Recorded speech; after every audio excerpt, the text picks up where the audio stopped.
of my buddies, he'd called me and he's like, oh, dude, I just got fired from my job. I'm like, congratulations. He's like, no, I don't think you heard me. I got fired. Yeah, no, I totally heard you. And congratulations, because now it actually is going to open up room for you to do what you finally have wanted and been talking about.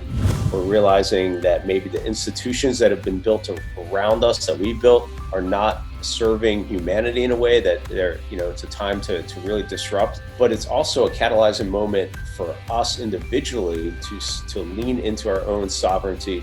What are we truly here to do? And a lot of times it's probably not what you were doing before. The universe has even more in store for you than you can imagine.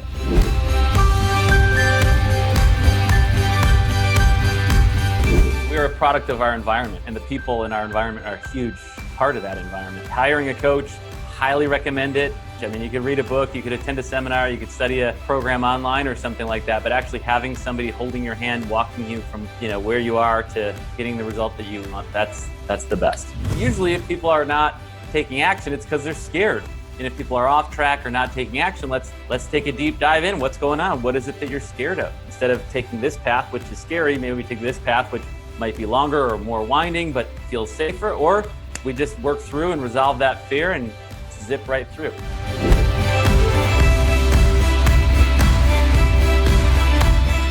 If you can allow yourself the opportunity to just dream, you can begin it. This is the most fertile time for anyone to take their dream and make them a reality. Every business that I've created that's been the most successful was when I sort of incubated myself into an environment similar to this, which allowed me to create something.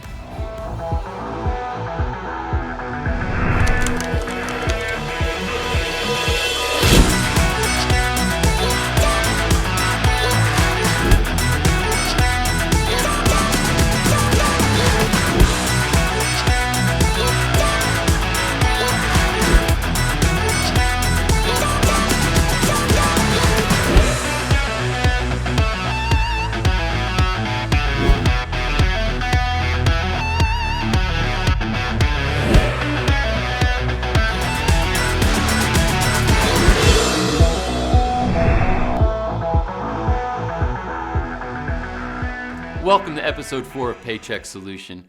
Our momentum is building now. We have additional experts that are going to share their wisdom with you on the headspace of what you need to understand relative to finding your personal paycheck solution. What kind of strategies and tactics you can employ. Some of them maybe require a little bit of investment. Some of them will require no investment at all. I love the fact that they all have different views, and these are battle-tested tactics that have been used by people that have done this successfully, and we want you to be successful in this also. It's why we created this series. So episode 4 is going to keep us moving in the right direction. Again, I want to remind you that if you want to visit this on demand and you want to own Paycheck Solution, of course, we'd be very gratified for you doing so. You can find the information right here on this page that can give you the details on what's available. But in the meantime, let's jump into episode 4.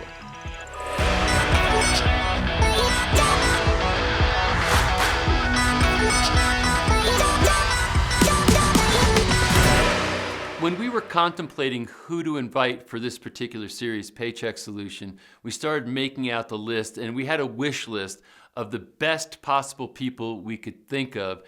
And we were very blessed and fortunate that so many of them, virtually almost all of them, said yes to us. One of the people I put on that list was Yannick Silver.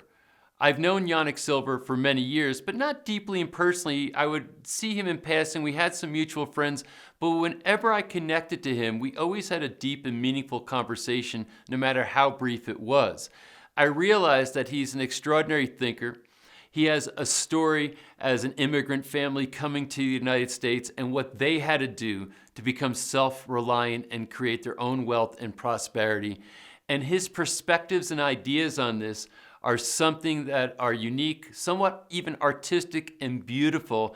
And this is an interview that's just going to strike you deep in your soul, that's going to give you some great information. It's going to cause you maybe to look in the mirror a little bit, but it also has some tactics that you can start on tomorrow morning to start figuring out how to create your own paycheck solution. Enjoy this interview with Yannick Silver. Yannick, thanks so much for doing this. I was very excited when you said yes, when we invited you to sit for an interview for this particular series, because I believe with what's going on in the world right now and the challenges, and especially the people who have been completely dislocated or disrupted, they're sort of in maybe a paralyzed state of thinking. And you are always someone that I admired and said, he has a different perspective, a different way of thinking and looking at things. And you also surround yourself with people who think differently. And that's really called for in the circumstances right now. So I'm excited to have this conversation. Yeah, I appreciate that. Thanks, Patrick. So, before we maybe get into some practical, things for people that are in the circumstance saying they're looking for a solution to a paycheck they used to have that went away of some variety, let's get into your story. Can you just talk about your own personal story and how you got to be doing what you're doing? Sure. I always feel like it's important to start with my family, because we came over in 1976 from Russia. So Russian immigrants. I was 3 years old. My dad came over with $256 in his pocket for me, my mom, my grandmother, very sort of typical immigrant success story. And within about 7-8 months, he had started his own company, took the road less followed, and it was a medical equipment sales and service company. He actually had the choice of getting fired from the job he had at the local hospital center, or stopping doing what he was doing, was kind of moonlighting. And so he did that, and I got to see the journey. He built a small multi-million-dollar medical equipment sales and service company. So I got to see the journey from literally having patches on my pants and not having sneakers as a young weirdo immigrant child, to having nicer Caribbean vacations and so forth. And like most family businesses, I got to work there too. Maybe not got to, I was forced to work there. But so at 14 years old, I was telemarketing, calling on my own clients and leads, selling latex gloves. So got a very early start in sales and marketing. And then at 16, my dad basically was like, here, you get a car, but you have to go make some sales. Actually, it was more like, yeah, Mr. Yannick, go make some sales. And I can only do one accent, by the way. It's only Russian. So, all my friends laugh if I try and do some other accent. But it's that really gave me this appreciation for cold calling, right? I'm the 16-year-old, 17-year-old kid calling on 50-year-old, 60-year-old doctors, and that was not that fun. But I had this one doctor who I actually sold him his entire surgery center, and he gave me a Jay Abraham tape, and it like really turned the lights on for me about direct response marketing and marketing in general. I was like, wow, this is amazing. I could actually not have to cold call, and I could get people to raise their hands and be like, yeah, I'm very interested in this. And so that created this, like, just a fire in me to for an hour, 2 hours a day, to just learn everything I could on copywriting and direct response, and then also psychology and personal growth. Like, so then I got into a lot of other teachers, including Earl Nightingale, and I'd have these tapes thrown around my car. And back when tapes were a thing. And so my buddies on the hockey team were like, what the hell is this? I'm like, oh, don't worry, you're not going to like this. And but I'd be driving around listening to all that material. And then I helped take my dad's business from a little regional player to a national player using these direct response principles. And so I got started really early with that stuff. And then the internet came around. This is about late 99. I was looking at it, 2000. I'm like, I think I could do something on there. And so I had been doing all these ads and letters for my dad. I had also been kind of playing around with some other clients, some other doctors. I'd been playing around with other family friends that had different businesses. Mm-hmm. And so I created, literally at 3:00 in the morning, I woke up with this idea for something called instant sales letters. And that ended up being my first $1 million product. After a couple months, I was on track to do 6 figures. And people were like, whoa, how did you do that? Could you teach me? Mm-hmm. So then I started teaching people how to take their information, expertise, sell it online. About 12 years ago, I kind of really looked at my life and outside looking in, everything was great, driving a hot sports car, making a lot of money, helping a lot of people, great reputation in that space. But I asked a really simple question, which was, am I happy? Would I be happy doing what I'm doing 10 years from now? And I feel like the situation we're in has really precipitated questions like that to really look at, okay, what is most important? And so for me, the answer was no. And it really created this whole entire just aspect of learning around growth, impact, and joy. And that's where I've been really focused from all along. And it hasn't been easy. There's been a lot, like it's been the most meandering process, but probably the biggest decade of growth, which I think could lead to some maybe some answers, maybe some more questions for people that are going through this right now. Yeah, and it really is in many ways I think the scenario as far as the questions that you asked and the changes you've been making, I think are the questions that a lot of people need to be asking right now. And maybe sometimes it seems like a challenge can turn out to be a blessing because it's forcing the question now. Maybe before people, I think, were in many respects comfortably numb. But a couple of like fun things. First of all, so Jay Abraham is in this series too. So it's ironic that he's a part of your story. Yeah. Secondly, I also had Jay Abraham tapes in my car when I was driving around, way back when, and listened to it. So I relate to that. I just listened to it over and over again, and I thought it was incredible. And then, so this doctor, the same doctor, he had been to a $5,000 Jay Abraham seminar. He's like, "Hey, would your dad send you to one of these?" I'm like, "Hell no." And then fast forward many years later, I'm leading $5,000 plus seminars, and then even had an opportunity to meet with Jay and tell him the story, and then just a really nice full circle moment. Yeah, it's so great. But another thing that also highlights for me in the story is the inflection point. Having that one doctor that turned out to be a big sale, I guess, for you, and Right. then he didn't stop there, but actually handing you that one tape was, what I call that pivotal experience, put you on a path that you otherwise weren't on before he handed you that tape, and led to all these things. And I bring that, or I highlight that because, my purpose in this and my hope for it is that this series can be an inflection point for a lot of people out there, for the person watching right now, that literally, they are on a certain path, that, their life was going in a direction, got completely disrupted. Somehow they came across the series, and that taking away from the series, now it can put them on a different and better path that they otherwise would not have been on. So I'm hoping that we can deliver that here. So you asked. Yeah, well, let me stop right there for 1 second, Patrick. Yeah. One of the things I love I love thinking about those, like, the Steve Jobs quote about you can't connect the dots looking forward, but only connect them looking backwards. And it really is that, if you go back and think about it. So to me, your life really changes through the books you read or material you study, the people you meet, and the experiences that you have. And so if you put yourself in that position, or haphazardly, though I don't really believe in coincidences, like the right book appears at the right time, the right material, the right documentary appears at the right time, or the right teacher, it's really incredible to see it. And then it's up to you to take the action, though. So if it's put in front of you, and it's one thing to just consume it, but it's another thing to also then take at least one action forward.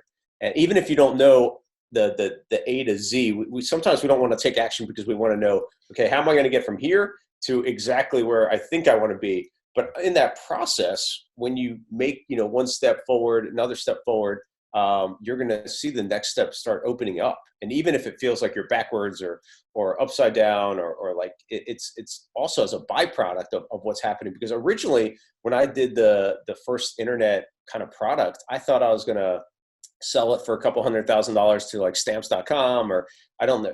But it ended up being, it turned into a whole nother career, like I mentioned, helping other people do what they wanted to do online. And that was incredibly just rewarding in so many ways. And I never would have predicted that.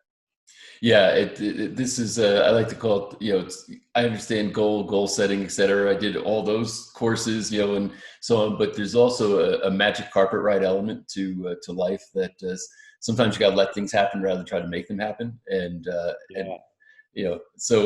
that's like you're saying, like, you took the initiative to listen to that tape, and that, he could have handed you the tape and you could have thrown it aside, but exactly. And then I also, woke up at 3:00 in the morning, and I didn't have to get out of bed and go start working on this thing. Like, and to me, I put a question out, and again, that question before that, am I happy?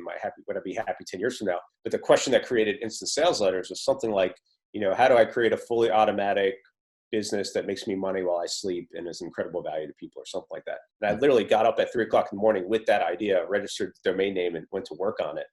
And so there's that element of asking and putting out the frame, which is the question. And then even to me, the intention, right? The goal setting, it's interesting because my goals have changed over the years, where it used to be, okay, I want to do this and a very specific thing. And then I got better at it. It was, I don't know, this by this date or sooner or more. And now it's become intentionality, right? Like it's become, what is the feeling that I want? What is the intention that I want? And that's been a big thing.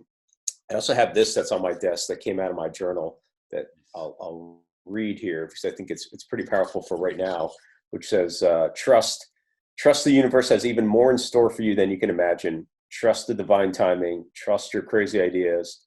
Trust your wings will grow when you leap. Trust your nature. Trust you've been encoded with a cosmic alarm clock. Trust the signs, symbols, and synchronicities sent to you. Trust the co-conspirators catalyzing your conscious evolution. Trust the perfect unfolding of your understanding. Trust your divine connections. And I wrote that at sunrise one morning at one of my favorite places, which is Necker Island, and just had this, really, it just came to me. And people have loved that idea of like, trust that the universe has even more in store for you than you can imagine. And so, I think of this time, one of my buddies, a long time ago, he'd called me and he's like, oh, dude, I just got fired from my job. I'm like, congratulations. He's like, what? He's like, no, I don't think you heard me. I got fired. I'm like, no. Yeah, no, I totally heard you. And congratulations, because now it actually is going to open up room for you to do what you finally have wanted and been talking about. He'd been sort of on the side, moonlighting with this internet thing.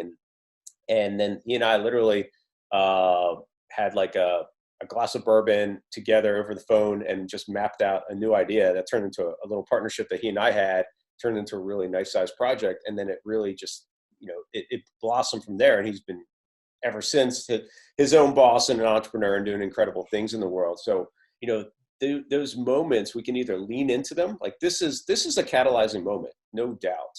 I think on a global scale, we've never seen this, where literally the world, we're in this together.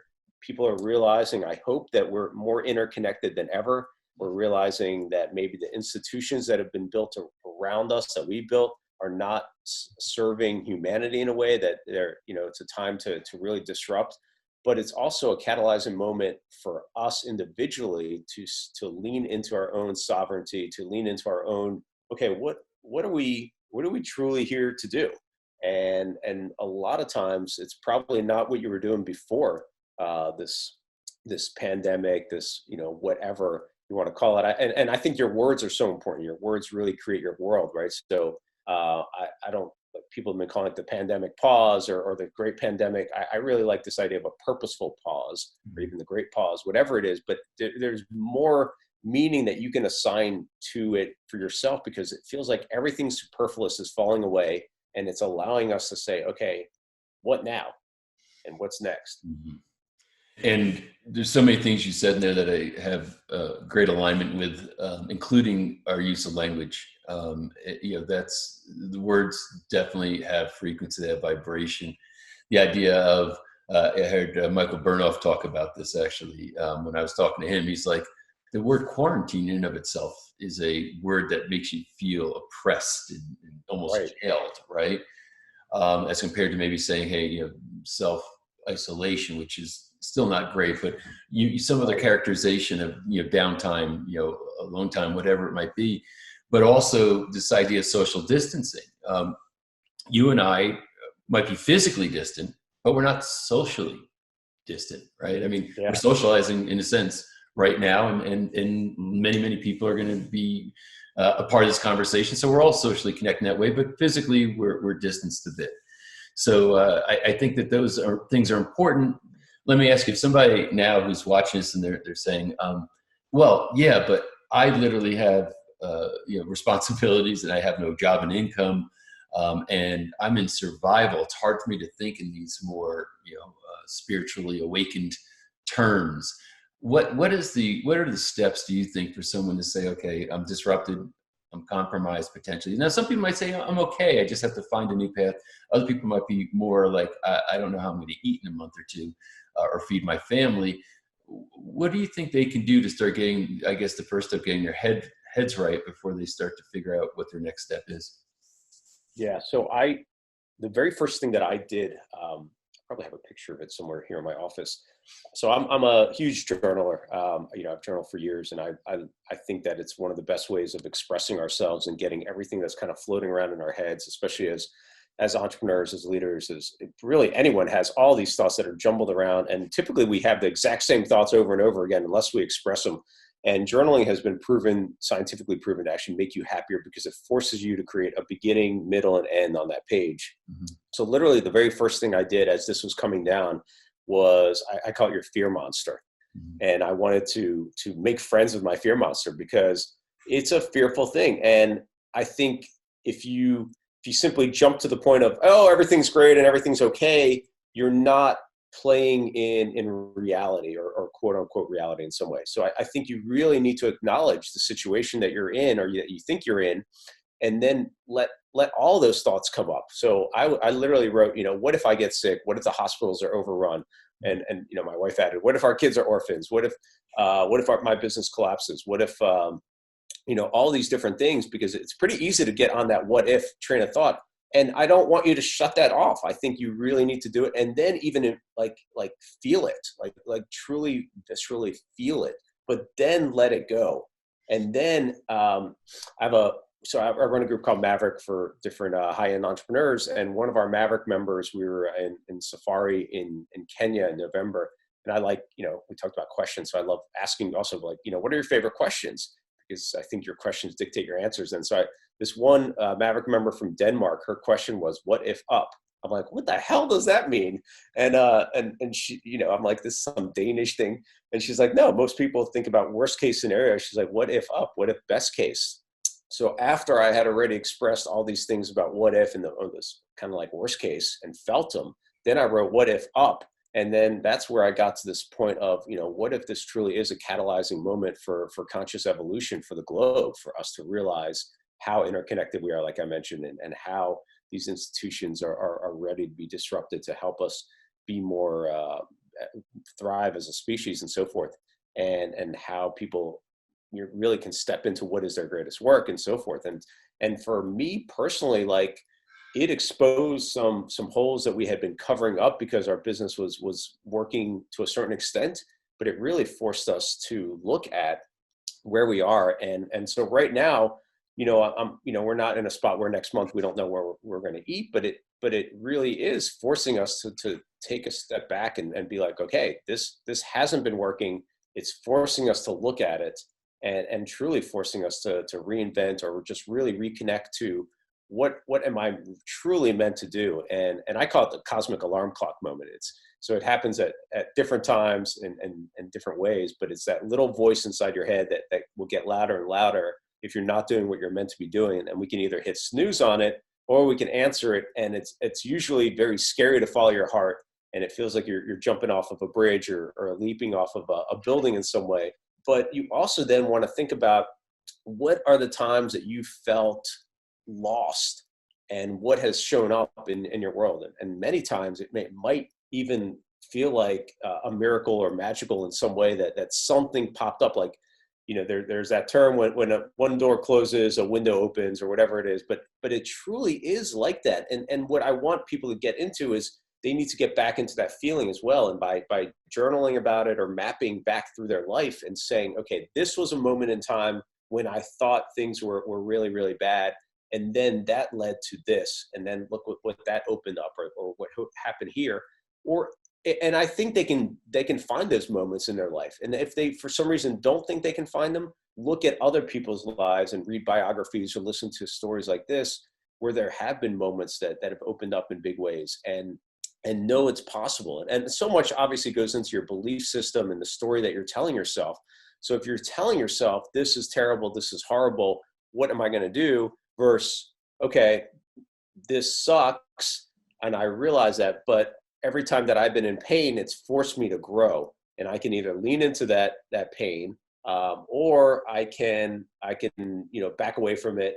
And I know that I believe the universe continues to bonk you on the head harder and harder and harder until you pay attention. And so I went through that. So when I made that change of stepping away from my digital marketing stuff, where I'm like, okay, this is my happy business. It's going to combine. We're going to take high level entrepreneurs on these amazing adventure trips. We're going to combine it with business sessions in the middle of nowhere. We're going to have a charity element so that, that growth, impact, and joy, all those things combined together. I'm like, this is it. And the first trip was a Baja Dune buggy trip. We lost $40,000. After a little while, we were down $400,000. But the other company was paying for that. And my wife's like, so what the hell are you doing? And I'm like, I don't really know, but there's something there. And it really forced me to re-examine my why. And my why wasn't to build an adventure travel company. It was what we say now is to change the way business is played. And my why even more now, it's been flushed out, which is how do I nudge the consciousness of the world using the leverage of business? And that's all I care about. And that's all I align what we do with. But it really, like, there are some pretty dark moments in there where, as entrepreneurs, we're really attached to our net worth is attached to our self-worth in a big way. Our identities are tied to our success and how our business is doing. And so I had to dismantle all of that. I sold the Aston Martin. The business was sort of falling apart, going sideways. And it really forced me to look at almost like from bedrock and go back to all those principles of what I thought I knew and just start over again and be like, okay, what really matters here? What truly is my gift to the world? How do I show up? And I won't lie, it was definitely a dark period and forcing you to look at even like the shadow side of yourself, like where are the dark parts that you kind of sweep under the rug. And I think this is what's happening on a deep level because we're forced to pause. And now it's like all these things are bubbling up that are forcing us to look at it. Our financial security, our health, relationship issues, relationship with ourselves, right? Like how many people have ever stopped and just been like with themselves in this way? And it's probably going to feel uncomfortable in many aspects, but that uncomfortableness is going to lead to a bigger expression of who you truly are if you allow it. Like you can fight it or you can embrace it in some way. And so it's really about embracing fully and embracing that this story. So I love you and I have talked about this cosmic journal, and this was this unusual project that I did. And one of the pictures in there, and maybe I'll find it, is this deity known as Ganesh. And Ganesh is that elephant-headed deity, and it's really known as a remover of obstacles mostly. But what it's also known as, most people might not know, is it's also the placer of obstacles. And I thought that was such a fascinating aspect, which is that these obstacles are placed in your way on purpose so that you can truly navigate to your true path, to like, what are you meant to do in the world? And that's, to me, incredibly fascinating. And this is, quote unquote, an obstacle that's been placed in our way. You can either look at it as something that's terrible or something that is for your benefit. I relate personally on a lot of things where I've had to go through varying phases of my life and entrepreneurial career. I call it, a complete burn down of my identity, right? Because, right. One company I ran 23 years as its CEO. And then when I sold it, when the deal was getting ready to close, I started having an anxiety attack, something I never had in my life. Didn't know what it was. I literally thought I was having a stroke and was in a hospital and, found out nothing's really wrong with me. And I had to think about it. So why, what's going on? I'm an entrepreneur. I eat stress like candy, the stress of the deal shouldn't be an issue. But as I had to really peel back some layers, I realized, oh my God, who am I when this business is sold? And since that, now I've learned. So I actually look for the opportunity of creative destruction, saying, okay, what can I burn down so something more beautiful can emerge? The whole phoenix, right? And and it's so applicable. Everything it says is I think perfectly applicable. But there's one thing also that you said that I think is I felt it as you were saying it, and that's why I was like, whoa, that could be really a breakthrough for people. So I wanted to highlight it, was the idea of journaling, but journaling the fears. Because what was interesting is, all the what ifs. What if I don't have enough money to pay, the rent? Or what if I don't have enough money to buy food? What if I can't? And as you're saying it, though, the thought of writing that as you're saying it almost makes it dissipate. It's like, okay, I got it all out, and then turning it around. So I think that strategy of journaling the fears, because most people try to hide from or ignore the fear, or maybe they're told psychologically, will just change your state and try to power through it. And I don't think that's the right response. I think capturing it, writing it down, acknowledging it, facing it basically is probably the best solution to move through that fear into something that's going to serve you a whole lot better. Do you agree with that? Yeah. Oh, 100%. And if you would have asked me that many years ago, I wouldn't have said that, right? It's like there's you that you're like, why would I want to actually embrace that? Like I want to. I'm like, no, I don't want to. I don't even want to think about it. I want to just, like you said, power through it. I want to get on the other side. I want my story to be all about the positivity. But I think there's a reason that this world is literally created on polarity, right? It's for whatever reason we live in this polarity world of hot, cold, light, dark, whatever, because it forces us to see dual aspects of it. But that embracing it, I think, gives you a third elevated view where you can actually look at it from a different lens and have that elevated view. So I found the Fear Monster cartoon. I'll share it right now real fast. Agree. This is this idea of, what if I get this? What if this puts me in the hospital? What if my business dramatically goes down? How do I make payroll? What if this lasts so much longer than I think? What if this new normal? What if I can't protect my kids and didn't do enough? Like, that's a big one. What if customers are freaked out to travel or spend money? And then, so there's my little fear monster. And then it says, but what if this happens, and what if I'm okay with whatever does occur? So there's, Michael Singer has a great book, Surrender Experiment and Untethered Soul, which I really love. I've gone through multiple times. And he has a phrase he talks about, that everything will be okay once you're okay with everything. And I love that because, okay, so now by literally embracing it, it's like, okay, maybe I'm not quite ready if it does happen, but I have looked at it and explored it and I haven't pushed it away. And then this idea of what if up, right? Like, so then what if this is a turning point for humanity, and it really is that. So that is really interesting to me to look at, and then embracing that fear monster. And I probably have the actual page from my journal. That was kind of a, here, I'll show you the actual page from my journal. I don't think I've shown too many people this. I'm very envious because I have you have such cool looking handwriting, and you can draw and have artistic abilities, none of which I possess. You got gifts. We all have different gifts. It's like as soon as I can compare my artistic ability to like a couple other people that I know, and I can get really depressed by it. So the more we compare, the more unhappy we are. But we're this like unique cosmic mosaic. So this is the actual page for my journal, and so you can see here, like this is it, and that's what I went through. And then that other page was kind of a comic that I created for people. So, and as I'm joking about this artistic ability, one of the things that I believe is that that artists are the most important people on the planet, and because of how they apply creativity to life, right? But then I think everybody's an artist. It's just a matter, are you expressing whatever your art happens to be? Like I look at Jimi Hendrix, I don't look at him as a guitarist. I look at him as an artist who played guitar.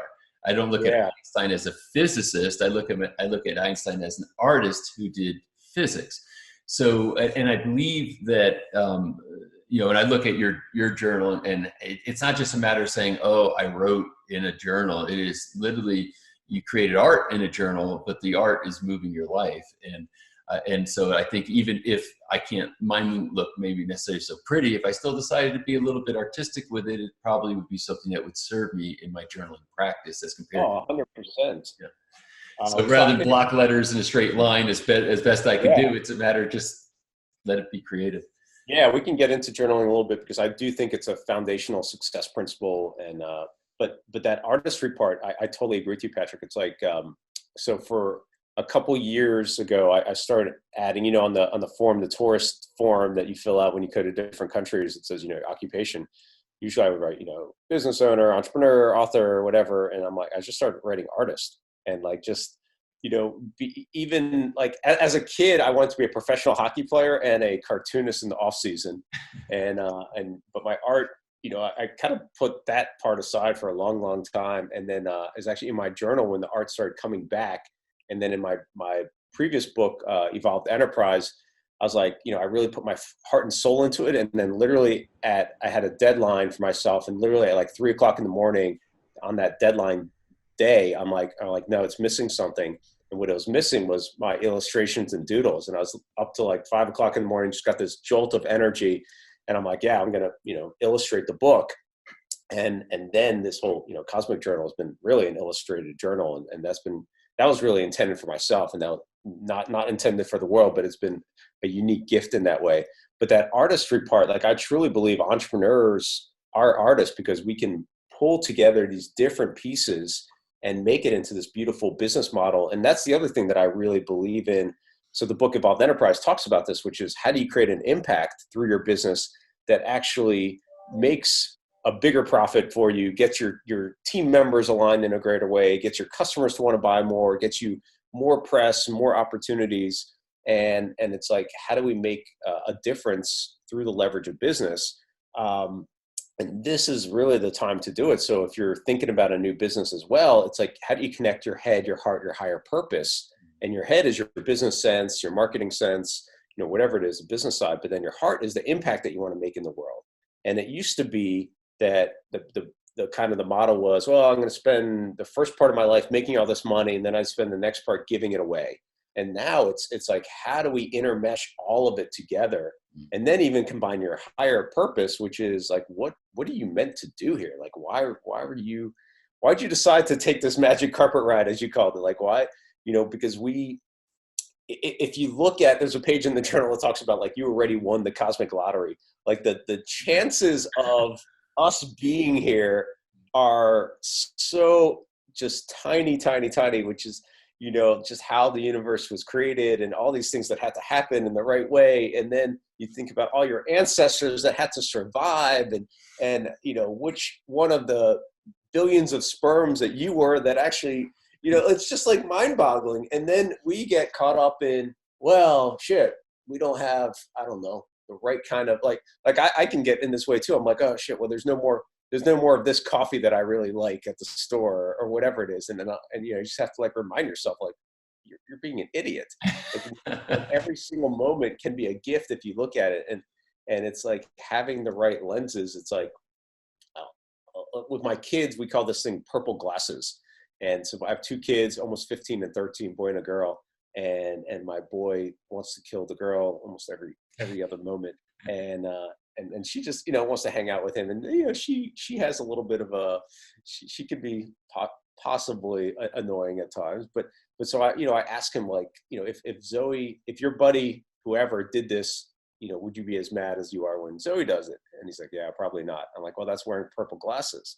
And then we have this little thing in the family about wearing purple glasses and how it like really just distorts your vision. But then I'm like, no, purple glasses shouldn't be negative. Like, imagine if you're wearing purple glasses and the glasses are like, everything that's happening is happening for my best purpose. And it's happening in the right way, that literally it's a divine destiny unfolding in front of me, and I can see it through my purple glasses. So like, this is all part of the story that we can tell ourselves. And even if you don't totally believe it, like, put on the purple glasses for a little bit of time. And if you need an artifact to go do it, buy a pair of cheap glasses and use those, and just say, okay, for an hour out of the day, I'm going to wear these, and I'm just going to maybe journal, or I'm going to think about my life in that way, through that lens of everything is happening for my greatest good and in my cosmic destiny and so forth. So it's like, we can play around with it. That's the interesting part. And I think that's what's interesting about a journal too, is you get to actually rewrite your past and create your present and rewrite your future.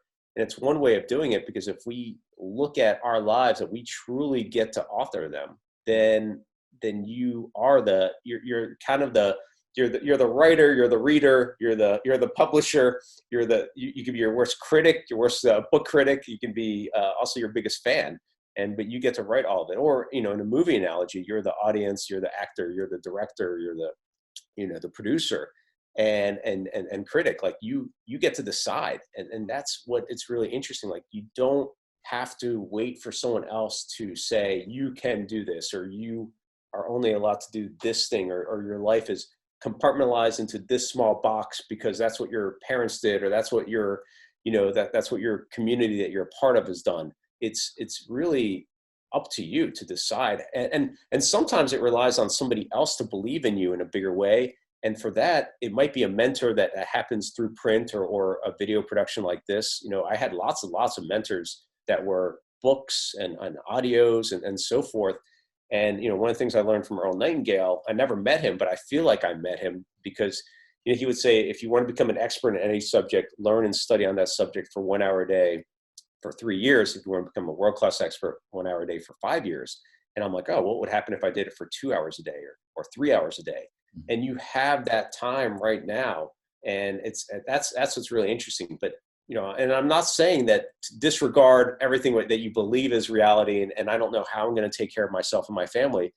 But there can be pockets and moments where you're like, okay, I'm going to use this time. Like, what is going to make me better? And how do I, how does this open up a new opportunity that I never would have seen before? Like if I'm going to go down anyway, I might as well go down doing something that I really want to do. And I think, to me, what I love about what you're describing, and even though for many people might say, okay, I get this, it seems a little abstract.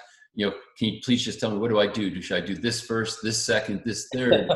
and this is, literally it's the whole basis of my book is, when people are asking, what do I need to do? What do I need to do? I'm saying you're asking the wrong question. The question isn't what should you do? The question is, who do you want to be right now? Yeah. Because deciding who to be will inform what you should do. Everybody shouldn't do the same thing. It's not the same do for everybody. And this is exactly what you're describing. And this is the power of philosophy and premises and views of reality, because you're presenting, in essence, a view of reality that says, hey, we've won, just to highlight a couple of things. We've won the cosmic lottery. We're already here. There's a higher purpose you have. So these are all premises about a view of reality that says that if that is your philosophy, then it would dictate. So that says that philosophy is basically saying this is who I am. Then it will dictate what you should do, because other people, some people might say, oh my God, the world is falling apart. I am compromised. I'm powerless in this situation. Those are also premises that can lead you to certain actions or lack of action. So I love, this conversation. Why I think it's absolutely critical is, number one, there is a do thing here, and the do thing is called journaling.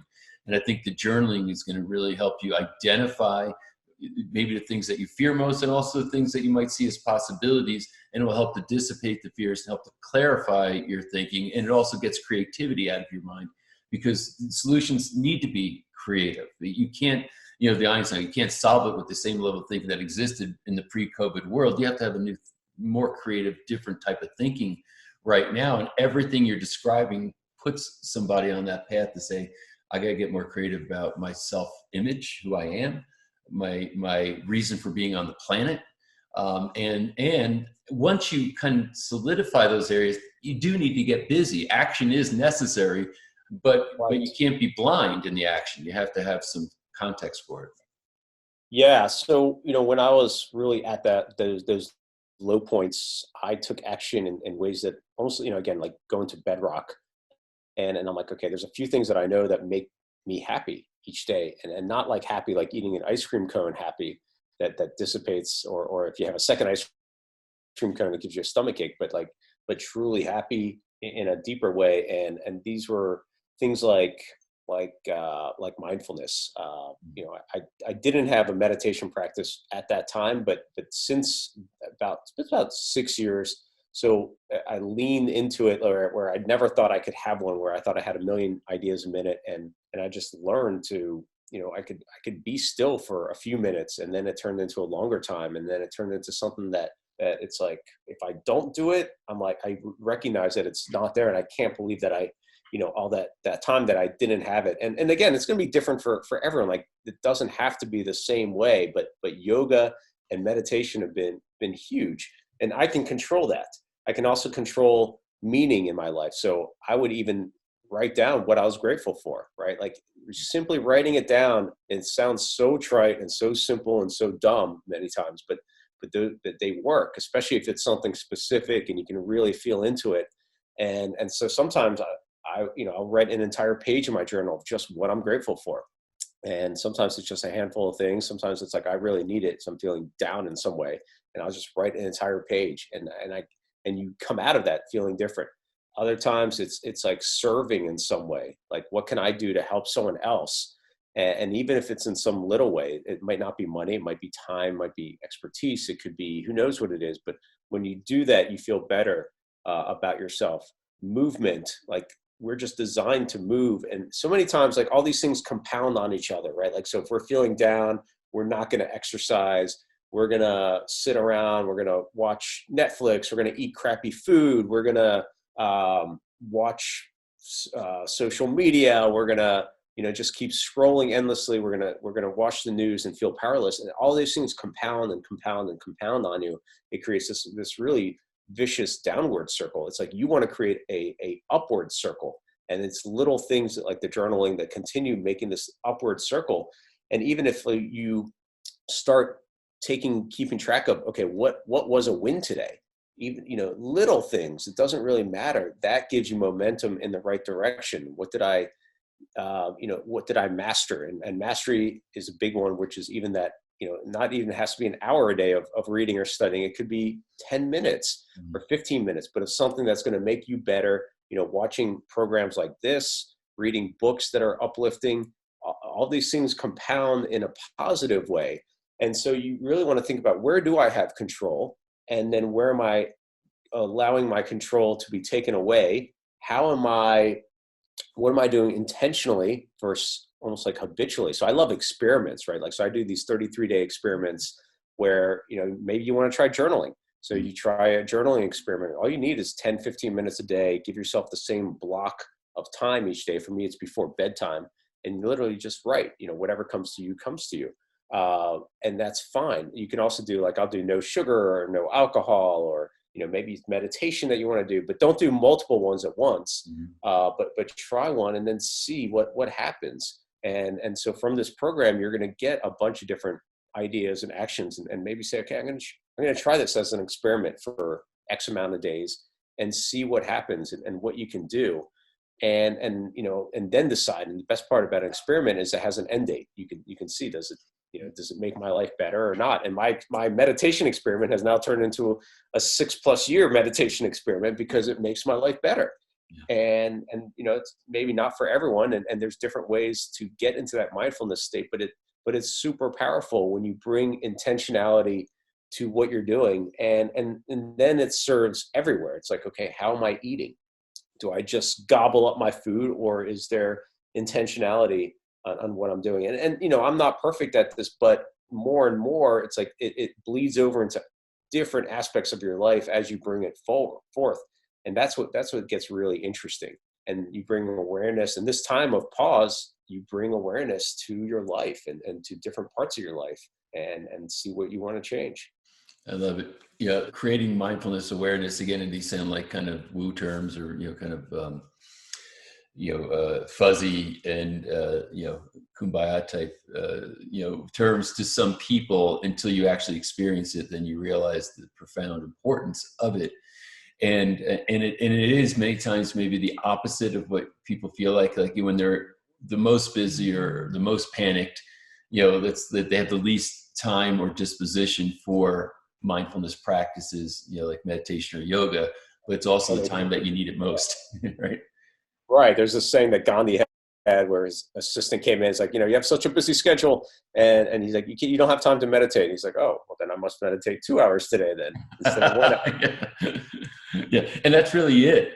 So I think one thing I have complete certainty around is that the thinking has to precede action here, and that it's, the headspace is what needs to be the first thing to shift before you start saying, okay, here's the action I'm going to take, or here's how I'm going to take control of my life, or here's how I'm going to create an income.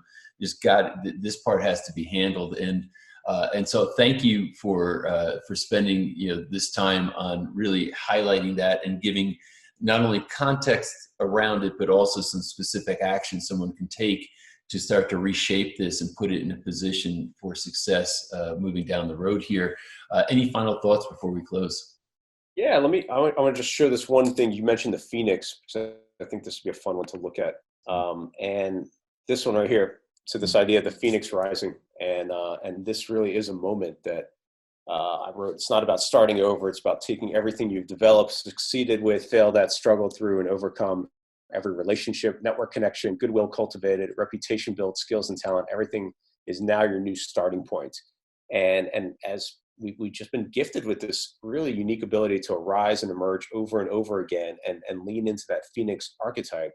At the bottom it says, are you ready to surrender your former smallness to your destiny of greatness, to really fully step forward into the total transformation of your business, your life, and your legacy, knowing it won't be the same again.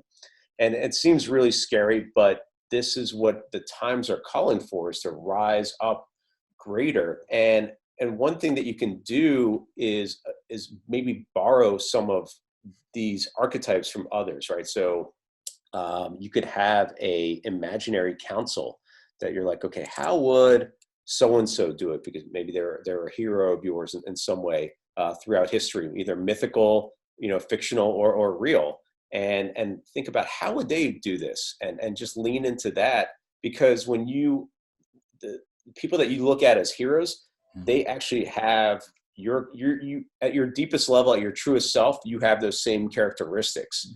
And so I've one of my business heroes, and we were talking about their characteristics, and a person's like, well, you have those exact same ones. And I'm like, oh yeah, it makes total sense. So it's like, you don't have to feel like this small self. You can start creating and thinking of a greater mythic story for yourself, and again, borrow from stories, movies, borrow from heroes that you have, and just think about, like, the story doesn't seem very interesting if it's like, oh, this person had this thing happen to them and then they just crawled up and said, okay, I'm done. Versus every hero story has the thing, the adversity that happens, and then the hero rises up. They don't even know that they had these allies and resources that come to them, and magical powers in a way. And it's like you start living into this more mythical story, even if you don't totally believe it. It's okay, because it's more fun, because you get to choose your own story and choose your own adventure. So why not make it more interesting like that? True enough. I think the concept of saying let's choose our own adventure is really what we have to do right now, and look at it as an adventure, even the hard parts, not as toil and living in purgatory. So Yannick, I very much appreciate you spending the time sharing this wisdom, and I think it has complete applicability to what people need right now in this circumstance in the world. So it seems like you've been preparing for this your whole life.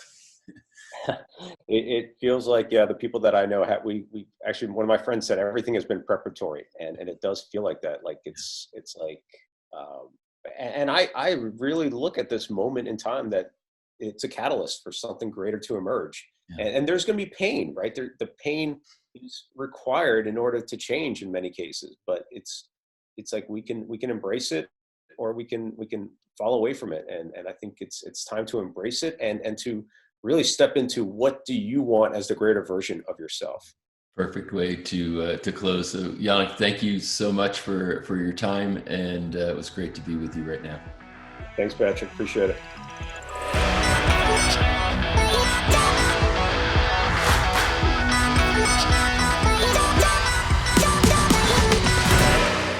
Have you ever given friends advice and they really loved it and they made something from it that had impact on them? You were, in a sense, coaching them. Have you ever thought about being a coach? This is a much bigger industry than you might consider. And on the flip side, getting coached, many people think, is a great idea if you're going to try to go do something new in your life or you want to grow your life. In my next interview, Christian Michelson is world renowned as a coach, and he describes how this whole industry works, what it takes to become a coach, and how much money you can make being a coach. I have to tell you, I was quite surprised by what I learned, because I know this industry to a degree, but I didn't know some of the details, and this could be a potential path for you into your future. So check this out. Enjoy this interview with Christian Michelson. Christian, thanks so much for taking some time to share your experiences with us. My pleasure. Excited to be here and help as many people as I can. So let's start, I think, probably with your story and background. How did you get to be doing what you're doing today? Yeah. So I was working at a job that I hated. I was in a relationship that wasn't working. I was out of shape. I had started a business that I had put a lot of time and energy into, and then stopped doing anything with it. And I felt like a part of me was dying every day at work. But as bad as that was, it took things to get even worse before I was able to make big changes. There was this guy at work. His name was Charles, and he was a jerk to some people, and he always left me alone. But as I was, every day that I worked there, I just felt like I was getting smaller. I was dying inside, and my power was going away because I wasn't taking action on the things I knew I needed to do to grow my business. I didn't know what to do about my relationship. I hated my job. So then one day Charles started harassing me and humiliating me publicly in front of all my coworkers every day. And that's when I was like, oh my God, like, I don't know what to do. I remember, I went to my girlfriend's house, and I was spending the night over there, and I was just like, we were fighting and like facing the opposite ways. And I was just like, oh my God, like, how did I end up here? How did I end up in this life, And I'd heard of coaching, and I hired a personal coach of my own. And, as soon as I started working with her, I was like, okay, well, all the stuff that I've been procrastinating doing to get my business going, I started taking, action on. I started doing all the things. I started exercising again, getting myself back in shape. I stood up to the bully and, got him to leave me alone. I quit that job and got my business going full time. And then I got out of that relationship too. So that's when I realized, like, oh, this coaching thing is really helpful and powerful and valuable. And then, I had a lot of friends who were telling me that I was making a big difference in their life because I'd been studying personal growth since I was 12, actually. So just by being friends with people thought, oh man, you're helping me so much, or making such a big difference in my life. And then eventually, I was at a personal growth seminar, and somebody asked me if I would coach her, and I was like, I'm not a coach, but I kind of knew that I could help because I'd been coached, and I knew, so I just kind of took everything that I knew and I started coaching somebody. I just coached her for free. And I was like, oh my God, this is so fun that I love, like, this is, I would do for free. Obviously you can't do it for free and to make a living, but like, this is so fun. I would do it for free. And this other business I'd started was a beer. I was able to work for myself and be my own boss and, make some money from that, but it wasn't something I was super passionate about. And so then I started wondering, well, maybe I could do this coaching thing. And so I was like, all right, I'm going to let this other business kind of, I'm not going to pull the plug immediately, but I'll keep some revenue coming there and then try to get this coaching business thing started. And I was $75,000 in debt from that other business. So I didn't really have any, all my credit cards were maxed out, my home equity loan, everything was maxed out. But I was getting my coaching business going, and I was getting some clients, and I had to learn everything through the School of Hard Knocks. It was 20 years ago that I started coaching, and there was not a lot of stuff on how to get clients and how to grow a coaching business. So I had to figure things out on my own. It was a roller coaster ride, an income roller coaster ride, a confidence roller coaster ride. And but eventually, one day I was taking out the garbage. I was taking out the garbage, and I was just thinking, maybe it would be easier. I was so burned out from trying to get my coaching business going. I was taking the garbage out, and I just thought maybe it'd be easier to just go back and get a job and be a garbage man, because I wouldn't have to think so hard. It wouldn't be the emotional roller coaster. It would just be more stability. Maybe I'd get some, get insurance and benefits and stuff. So I told my best friend, I'm like, I think I'm going to quit. I'm going to get a job. I'm going to be a garbage man. And he's like, you would be a terrible garbage man, and you're too good of a coach, so you can't quit. And he challenged me to read a book every week. And I'm a slow reader, and I was like, I'm not going to commit to reading a book a week because I don't want to commit to something unless I really, believe unless I'm absolutely going to stick to it. But he kept pushing me and challenging me. And I was already like almost halfway done with the book. So I was like, oh, I could get a jump start. I could finish this one and get a jump start on the next one. I was like, all right, I'll do it. And so I read a book, 36 books in a row for 36 weeks in a row. I read a book every week. And just slowly but surely chipping away and turning things around, and eventually got myself a highly successful coaching business. And then a handful of coaches saw what I was doing and asked me if I could help them grow their business. And I was able to help four out of five of the first coaches that hired me one-on-one. I was able to help them grow their business from zero to over $100,000 a year within 18 months. And one of them did it in 72 days. And that's when I realized that all the things that I had to learn through the school of hard knocks and through trial and error, that I could share with other coaches, and they could have success a lot faster than I did. And so I've been helping coaches for the last 15 years get clients, grow a business that they can feel proud of, and that's highly rewarding and is really fun. Yeah. So there's a theme in your story that I see kind of two sides of. And it is the influence of other people. And I say two sides of, if you didn't have someone, I actually a couple of times talk to you, like, for example, if your friend didn't, at the latter part of the story, didn't talk to you about not quitting and becoming a garbage man, you might be a garbage man right now, right? So True.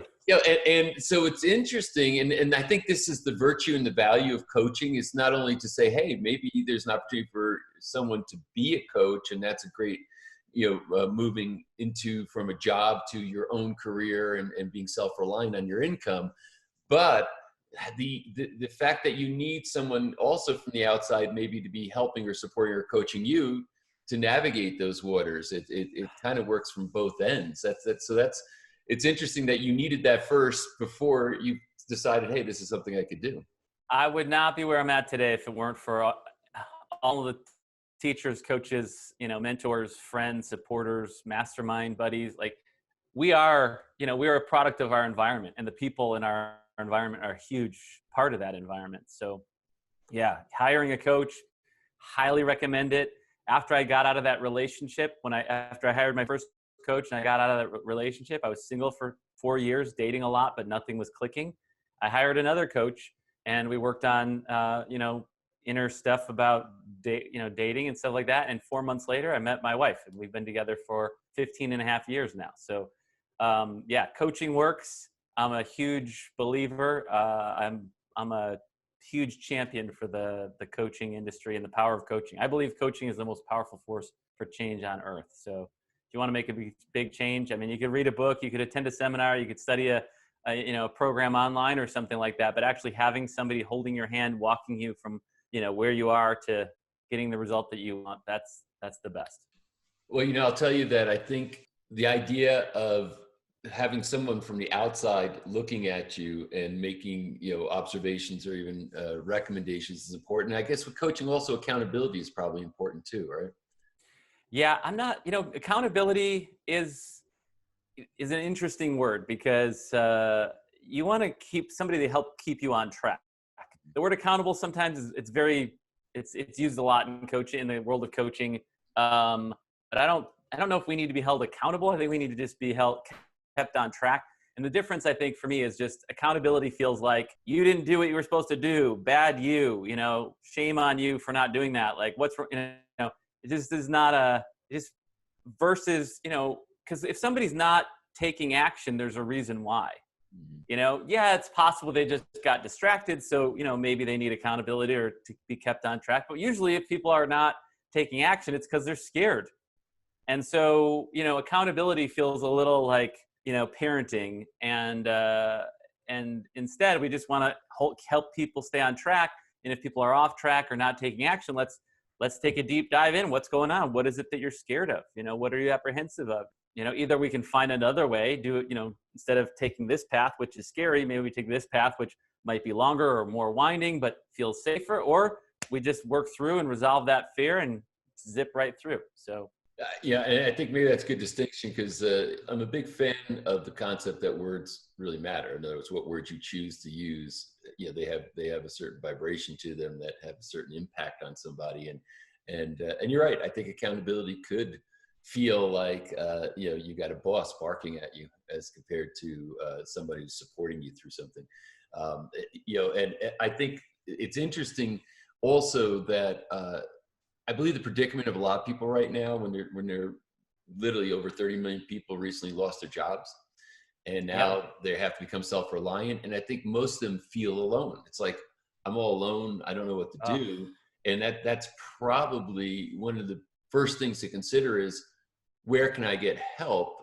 Because and maybe I'm speaking a little bit personally. I'm like the worst person in the world to ask for help. When I feel like I have something, a challenge or a problem, I'm usually get very insular, and I start to try to figure out how to deal with it. So how does someone maybe wake up to the fact that they need to go out and find somebody to support them or ask for help in that circumstance? Yeah, actually, that's very true. So when people are, when things are going wrong, it's harder. People are less likely to reach out to their support, their friends, their family, especially because, they might feel ashamed of whatever they're going through. It's like, oh, I'm having problems with my wife. I'm having problems with my job. I just got fired. Right now, because there's a collective thing going on with, people losing their jobs or whatever. I don't think there's much shame in it right now, because it's external circumstances. It's not a performance thing. But in a normal situation, if you get fired or something, there's often some shame in that. If you lose your house, I know for me, I was, in the early days of my coaching business, my income was up and down. My ability to pay my mortgage payment, I'd fall behind, and then catch back up, fall behind. I was like so ashamed. If I lost my house, I was like, ugh. So the benefit of coaching is it's like, it's somebody that you can talk to that isn't judging you, that you're not going to be ashamed of, to share these things with. And they are going to be able to share insights and perspectives that can really help, because when things are going wrong, we blame ourselves, we shame ourselves, we insulate and isolate ourselves, and that doesn't usually lead to the fastest, you're working through things in the fastest way or getting the best results. And so having somebody, and that can help you see that you're judging yourself and shaming yourself, and that you're not wrong and you're not broken, and this is normal, and people go through these kinds of things, and people go through these kinds of things, and then they get to the other side, and you can get to the other side too, and you can achieve the thing that you want. You could have a better job. You could be in a better relationship. You could get yourself in great shape. You could make more money. I believe that success is inevitable. Whatever goal or dream that anyone has, it's inevitable that they're going to achieve it if they're willing to do the work. Like, they got to roll up the sleeves and go at it. And if they're willing to work on themselves, right? You got to work through the inner game, your fears, your doubts, your limiting beliefs. If those two things are present and you never give up, you're going to get that. You're going to have an amazing relationship. You're going to be in great health. You're going to be, you're going to be rich. If that's a goal for you.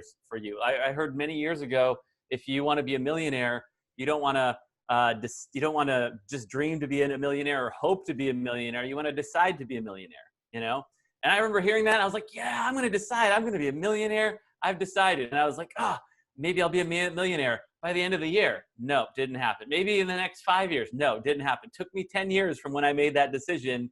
But those 10 years were going to go by no matter what, right? Like 10 years is going to go by. Another 10 years is going to go by. If I hadn't made that decision, I don't think I would have ended up becoming a millionaire or a multimillionaire even. But I made the decision to be, and then I took the actions, and I worked on myself, and I never gave up, even though many times I thought about it, like when I was taking out the garbage that day, and I was like, I think I'm going to quit, but luckily I had friends and coaches and mentors and people to talk me into, staying on track with my dreams, which we all need that. We all need that more than we realize. And people, a lot of times people think that we're, especially men oftentimes, like, I'm self-sufficient. I can do this on my own. And it's like, you could do it on your own, and maybe you are self-sufficient, but do you want it to be harder, or do you want it to be easier? Do you want it to be slower, or do you want it to be faster? right? Like with coaching, things are faster and easier. Without coaching, things are slower and harder. And yeah, so like I said, I'm a huge fan of coaching. It's changed my life in so many ways, so many times. I hired tons of coaches, and you know, and if, you know, for anybody who's thinking about maybe that it would be a great career or business for them. First of all, you can get jobs, and you know, people hire coaches to, you know, and you could work a regular job from home usually and be a coach. Companies do it. Colleges and universities hire coaches to coach new students. When my wife was getting her her master's degree several years ago, I was, you know, I was like so excited when I found out she was getting a coach. So they had a coach for the first 90 days to help onboard all the new students. I'm sure it helped with retaining, like, students not dropping out and falling behind and feeling overwhelmed and all that stuff. So it probably was financially good for the, you know, probably made financial sense for the university, and it was helpful for the students to get that coaching. So coaching's mainstream now. You can get a job doing it. You can start your own business doing it. Lots of people hire coaches to make all sorts of changes. And the idea, like, you can do it on your own. Of course, you know, people have been doing it on their own, you know, throughout history, but smart people hire coaches. So let's say that I'm a person that I just got let go of my job, and maybe I'm quote unquote furloughed, meaning, you know, there's a lot of uncertainty, at least at the point of this recording. A lot of places are closed. They don't know if they're reopening, and if they are reopening, when they might reopen, etc. So there's an incredible amount of uncertainty. And I had a decent job, was making, you know, a decent living, you know, whatever that might be. Everybody can create their own reference point. But now I said, okay, I can't deal with the uncertainty anymore. I have a family. I'm somewhat responsible. I've got bills to pay, et cetera. You know, all the things that you talked about in your own story. And I want to go now and figure out how to become self-reliant and start a business. Maybe it might be a coaching business like you're talking about. That might be attractive to me. Might be something else. But if I were to say, the first thing I need to do is I'm going to hire a coach to help sort this out. And this were our first session, you know, saying, okay, it's the first time you're meeting the person. What type of questions or conversation occurs in the initiation of this? And I know it probably is, it depends a lot, but just in general, what are some of the things? Sure. I mean, I would just ask, like, what is it that you want to achieve? Mm-hmm. You know, if you could have the business of your dreams, what would that look like? You know, or the career of your dreams, what would that look like? How much would you like to work? How much would you like to make? You know, and if you had all that, what would it do for you? Why do you want that? You know, what is your motivation? Because you got to get clear on you got to get clear on what you want, but you got to get clear on why you want it, because the why is the fuel that's going to make you go after it, you know, and show up and get out of bed in the morning when things get tough. So I would ask all those things. I'd ask what kind of challenges do you think might be holding you back? What do you think might be things that could be sticking points or stumbling blocks for you that, you know, we'd want to start thinking through ahead of time, and, you know, find out what challenges might be going on. And then we might make a plan, like, okay, great. You know, now we know what you want. Now we know what's holding you back. All right, let's figure out what do we think we need to do to get you the results that we're looking for. Right. And so boom, boom, boom. So that would be maybe in a first session to get people started. Then we might all, you know, say, well, all right, you know, here we mapped out this big grand plan. Let's just pick, you know, a couple of things that you think you could do between now and our next session next week. And it doesn't have to be the biggest, hardest, scariest thing. It could just be a couple simple things to get you some momentum. And, but if you want to take on a big, scary thing, that's fine too. But let's get a plan for what we're going to do between now and the next time we talk. And then boom, you go do it. If you do, fantastic. If you don't, we'll find out, you know, what's going on, you know, what came up. Was there just, you know, some family emergency, or is there something like that? Was that maybe there was something a little scarier in that than you maybe realized? Let's work through the fears, the doubts, the limiting beliefs, you know, all that stuff. So, and just keep people from one session to the next, just keeping people on track, having discussions, you know, finding out what's going on, you know, maybe their spouse thinks, oh, this is a terrible idea. I can't believe you're going to spend, you know, you're hiring a coach and spending our money right now when, you know, you don't have any money coming in and all this stuff. And it's, you know, it's okay, well, let's talk about that. And how can we, help you first understand that they're scared and, not to take it personally, and then notice how their fear is affecting you, and how can we help you resolve how their fear is affecting you so you can be centered and strong. And then how can we help you to, calm the fears of your spouse and get alignment there so that you guys are both on the same page, and which is good for your relationship. And also because the worst thing that you want is having your spouse, being negative towards what you're trying to accomplish, and and becoming an obstacle to you achieving the thing that you want, right? You need them to be an ally working with you, not something that they have to constantly fighting against. So whatever's happening, those are all things that we're going to talk about over time and help people resolve and work through and keep people moving forward and getting the results that they want, Yeah. And all of that, as I'm hearing it, it lands, saying, okay, these are variables around my life that have to be addressed. And the thing you say at the end, I think is really important, because if you are in a committed relationship and there's resistance, I don't want to say it's like hard, but there's enough challenge with creating. There's enough effort to create success, and when you're you don't want to be fighting a headwind in your relationship when you're trying to go out and make that happen. So let's look at the financial side. So if I'm going to hire a coach, in the circumstance I talked about, what's the range of what I would be paying for coaching? Yeah, so that's all over the map. Some people charge very little, some people charge a ton. If it's somebody, I started off charging $195 a month, and that would be like for 3 45-minute coaching sessions a month. Now clients pay $100,000 to work with me for a single day. So, the range is all over the map. I would say, maybe a typical fee, if it was like career coaching or maybe even business startup coaching, might be like $5,000 for 6 months of coaching. That's sort of a mid-range kind of a thing. There's, you can find coaches that charge less, and there's definitely a lot of coaches that charge a lot more. Is it a general rule of thumb that you kind of get what you pay for here, or not really? In other words, meaning the more expensive coaches typically are really better and more effective, or is that? I know I'm really good. I've been coaching for 20 years, so I definitely think people get what they pay for when they hire me. You're gonna typically, a lot of coaches will give the first session for free, so you get a chance to sort of get a sense of the coach, maybe feel how much they understand your specific situation and what you want to achieve. There's all kinds of different coaches, right? If we're talking specifically career coach or business startup coach, but if you want to coach for your relationship, you want to coach for losing weight or fitness, whatever, there's coaches for everything now, man. You think of any change you want to make, there's probably a coach out there who specializes in helping people make that change, even if it's a small thing. But how do I find a good coach? Yeah.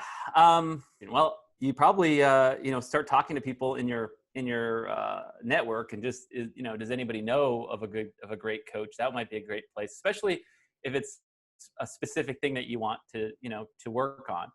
You could do a Google search specifically for, career coach or business startup coach, or, you could reach out to me. I've been helping other coaches for the last 15 years. I'm super connected to, tons of coaches. So I could find out more about what what people are looking for, and then match them up with a few potential. I've matched up a lot of people with coaches over the years. So now let's look at the other side of it. Now I'm listening to this saying, I think I could do this, and I think I'd have a lot of fun doing it. It'd be rewarding for me. So how would I get started on coaching? And I think that you have programs that, you can talk about that. And of course, as a follow-up, we'll let people know about the stuff that you do, after we get through the series. But what's the range of what I could expect to make? In other words, I guess I need training, so I have to make some investment in training. Sure. And then when I'm ready, what's the range of, and that's, one of the first questions people say, well, geez, if I have to replace some income, or maybe even I want to grow my income, what is the range of income that I can expect to make as a coach? Yeah. Well, the great thing about coaching is you can do it from anywhere. So you can do it from home. The startup costs are really pretty low compared to any other business. You don't have to have any inventory. You don't have to have an office. You could just use what you already have. If your cell phone or a laptop to do your coaching, and an ability to take money. People can pay with PayPal, or you can get set up to accept credit cards, and probably even Venmo, and there's all sorts of electronic payment stuff these days. So I mean, really, what it comes down to is you need to be able to do the coaching, and you need to be able to receive the money. Like, that's at the very most basic what you need. And the great thing about coaching too is that if you get 20 clients over the course of 12 months of being in business, if you get 20 clients, you only need to get 20 customers that pay you $5,000 each.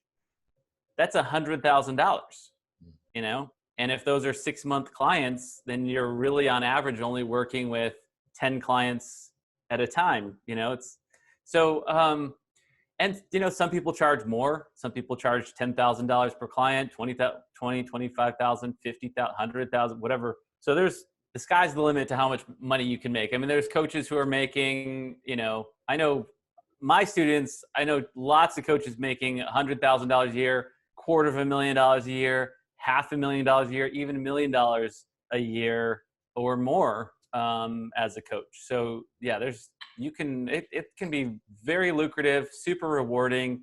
It just depends on, how motivated you are, how focused you are, how big your goals are. Some people it's like, hey, if I could work part-time and make $100,000 a year, that's all I need, and 20 clients, a year at $5,000 each, 20 client. I mean, if you work with a client, usually it's, typically 3 45-minute sessions a month. So let's round that up to 3 hours a month, for 6 months. That's $5,000 for, so it's high paying, and it doesn't take up a ton of time. So you could make a pretty great living without having to work a lot too. So it's very lifestyle friendly. You get to be your own boss. If you do 3 45-minute sessions a month, then you might work week 1, week 2, week 3 with a client, and you could have all of week 4 could be completely open to travel or do some other, business building or marketing stuff. But, first of all, it's the second fastest growing industry in America. So, it's hot and it's not going to go away. People are going to always be hiring. People are hiring coaches more and more and more. Like it's becoming, it's so mainstream. When I got started 20 years ago, no one knew what coaching was.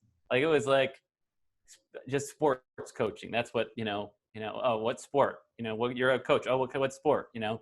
So, but now, I mean, there's been so many TV shows where somebody has a coach, and shows where, so that coaching is very mainstream. And, there's never been a better time to get started in it, especially right now, where if you are, depending on when people are watching this, but who knows, like even if the coronavirus thing is now seems like it's in the rearview mirror, that people talk about, second wave, a third wave. Being able to be your own boss gives you so much security. I know so many people who have businesses that are toast right now. And, I was thinking this just yesterday. I was thinking, wow, because when we shut down here where I live, we shut down the earliest. I live in Puerto Rico, and we've been on lockdown now for 8 weeks. And, when we shut down, it was for 2 weeks, initially. And I never thought it was going to last 8 weeks. And now it's actually, we've got at least another 2-3 more weeks scheduled to go. But, people are talking about a second wave, third wave.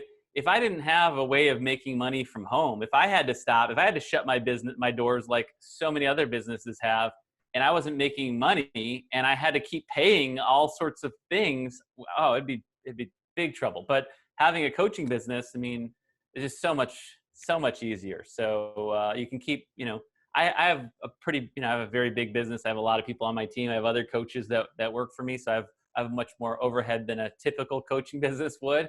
But thank God, we could do it virtually. Yeah, never been a better time to be able to take control of your own destiny, do something that I think is, super fun to do, just listening to people and supporting people and coaching people. And it's just, I think it's the greatest business opportunity ever. You don't have to have any overhead or any inventory, or, it's just, you are the product, and, you're there and you're supportive.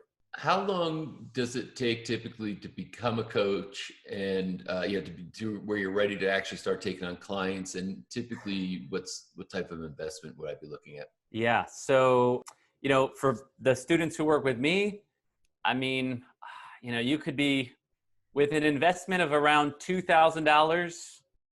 You could get the training on how to do the coaching, the training on how to do the marketing to grow your business, and how to do the sales to sign up the clients.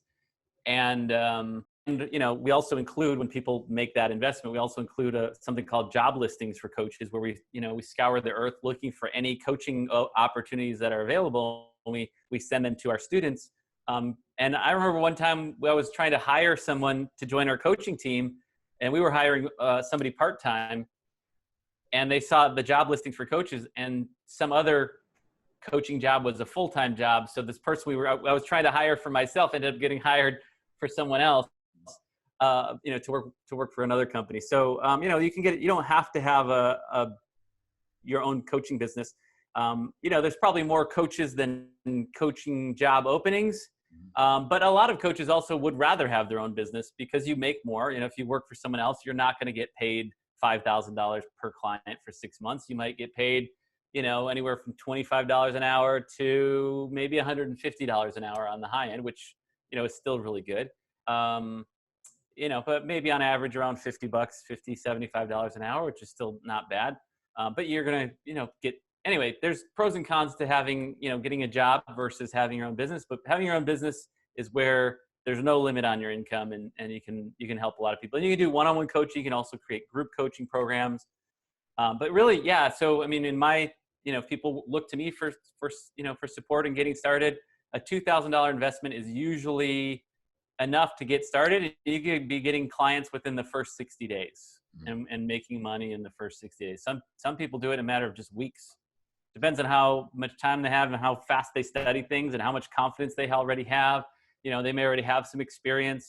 Somebody has had, been a sales manager or had a career in sales, and they're like, oh, I'll be a sales coach, and it's like they already know how to do that. And now we just give them the context of how to do the coaching and how to ask the right questions and all that stuff. And we give them some marketing, and now they, boom, you can start getting clients really fast. So, but everybody's path is different. And but usually, when people invest in our programs, we actually have a 60-day get clients guarantee. So we feel confident that if people study our trainings and learn how to coach and learn how to the sales and marketing, that they should be able to get clients in the first 60 days. Wow, that's and I think for a lot of people that would be maybe the barrier, saying I would have no idea how to go out and find people to hire me to coach them. But it sounds like you've got pretty demonstrably proven protocols to say if you do these things, you're definitely going to start recruiting clients. Yeah, and you don't need to have it's great because if you grow a big following over time, then you can do all kinds of things with your business. But you don't need to have a huge following. Just people's current network, they may be able to get 1 or 2 paying clients as you start building your marketing and building up a following. And then the other thing I was about to say is, you could start and then get clients within 60 days versus having to go back to college, and go, get a 2 years to get a master's degree and then hope to get, hired in some other field and, or go to college for 4 years and then get a job you don't love. Like, this is the greatest.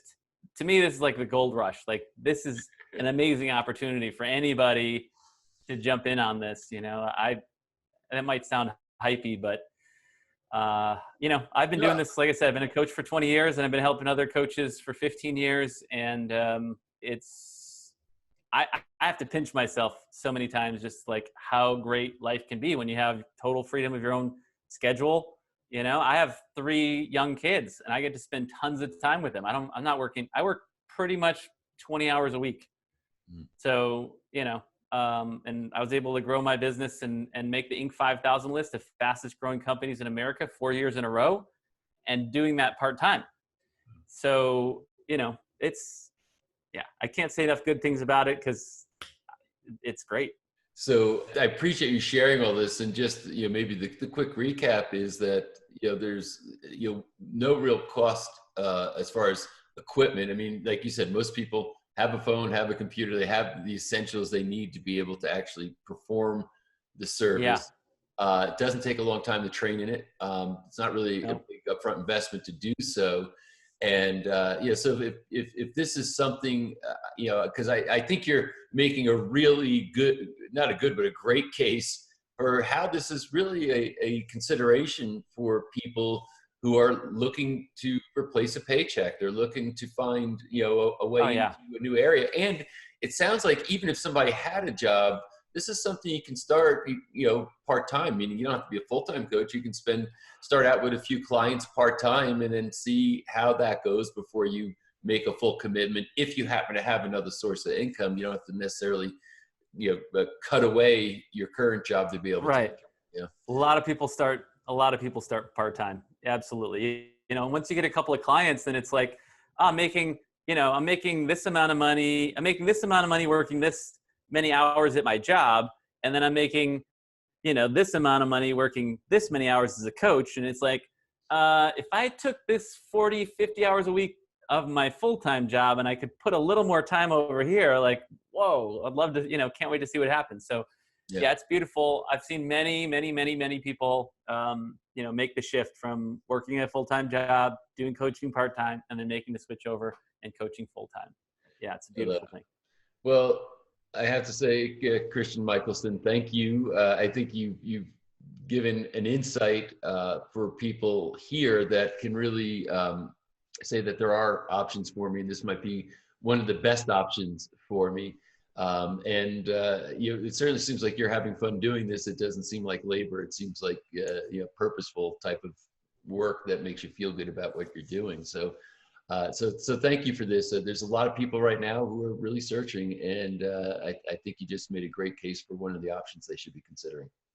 Yeah, I don't know what the other options people are thinking about is, and not, coaching isn't necessarily for everybody. If you don't want to be talking to people, if you're naturally a teacher, a therapist, a social worker, if you like helping people, if you like being helpful, if you like having conversation.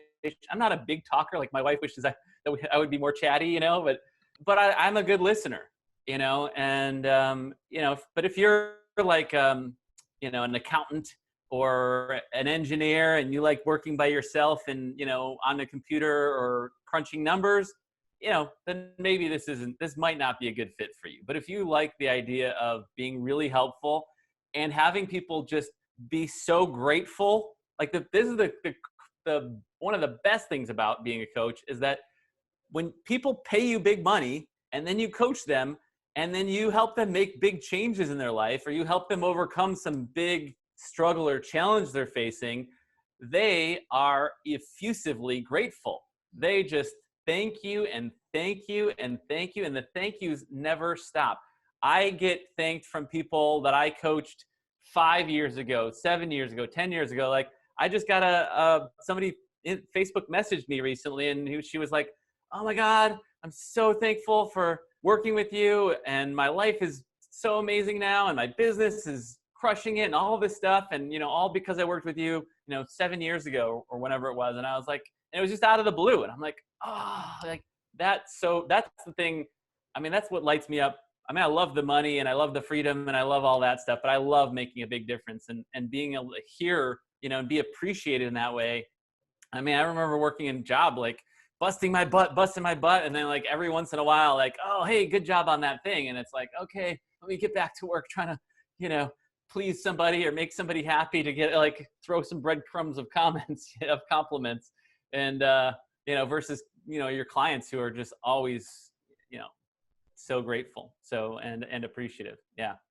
Well, and thank you, because I think it's important for people to know who this is for and maybe who this isn't for. And a lot of times I think, if you're watching this, as you're watching this right now, if you're saying, it doesn't feel like me, or it doesn't feel like something I'd feel really comfortable about, then maybe this isn't for you. But if you're seeing that, wow, this is exciting, and if I could really make this work, I think I'd love doing this, kind of answers the question. So I appreciate you bringing that up. So again, Christian, thank you so much for sharing this, and for letting our audience know that this is really, I think, a very viable option for a lot of people, and it can create a new future for them. So for that, I'm very appreciative. My pleasure. Yeah, I hope people, whether it's getting into coaching or whatever other opportunities there are, I hope people get clear about their dreams and go after them, because I'm living proof that all your dreams can come true. I believe if it's your will, it's your destiny. So whatever you want, just go for it. Well, on that note, I think we can let it be there. That was a great final word. So again, thanks so much. My pleasure. Yeah, it's fun.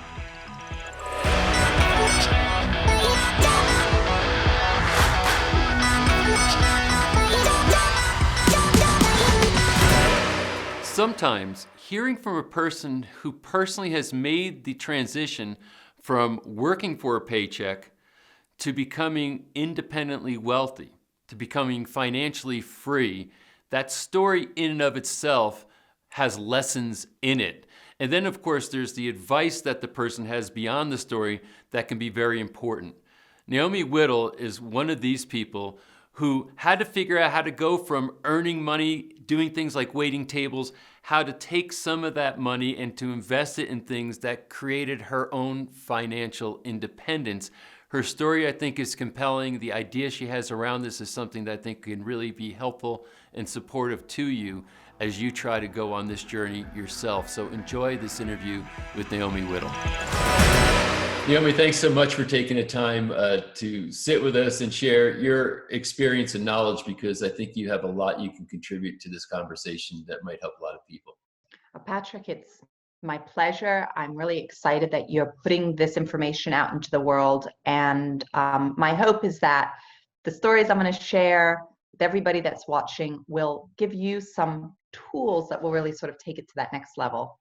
Awesome. Thanks so much. Well, I could jump in and say, hey, what do you think about Headspace? What do you think about strategy? But I think your own story tells a lot of, how this all works, because you've gone through this in your own life. So can we just find out a bit about your background and kind of how you became a self-employed person or independent person as compared to working for a company?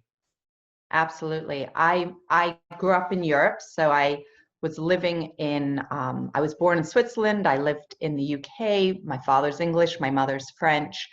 And I, as a child, dreamt of this opportunity that I always saw in the US. And I knew that I wanted those sort of experiences that we have in this country, right? So it's a country where anything is truly possible. You talk about Headspace, and the country is designed to allow us to flourish in whatever it is that we can dream up.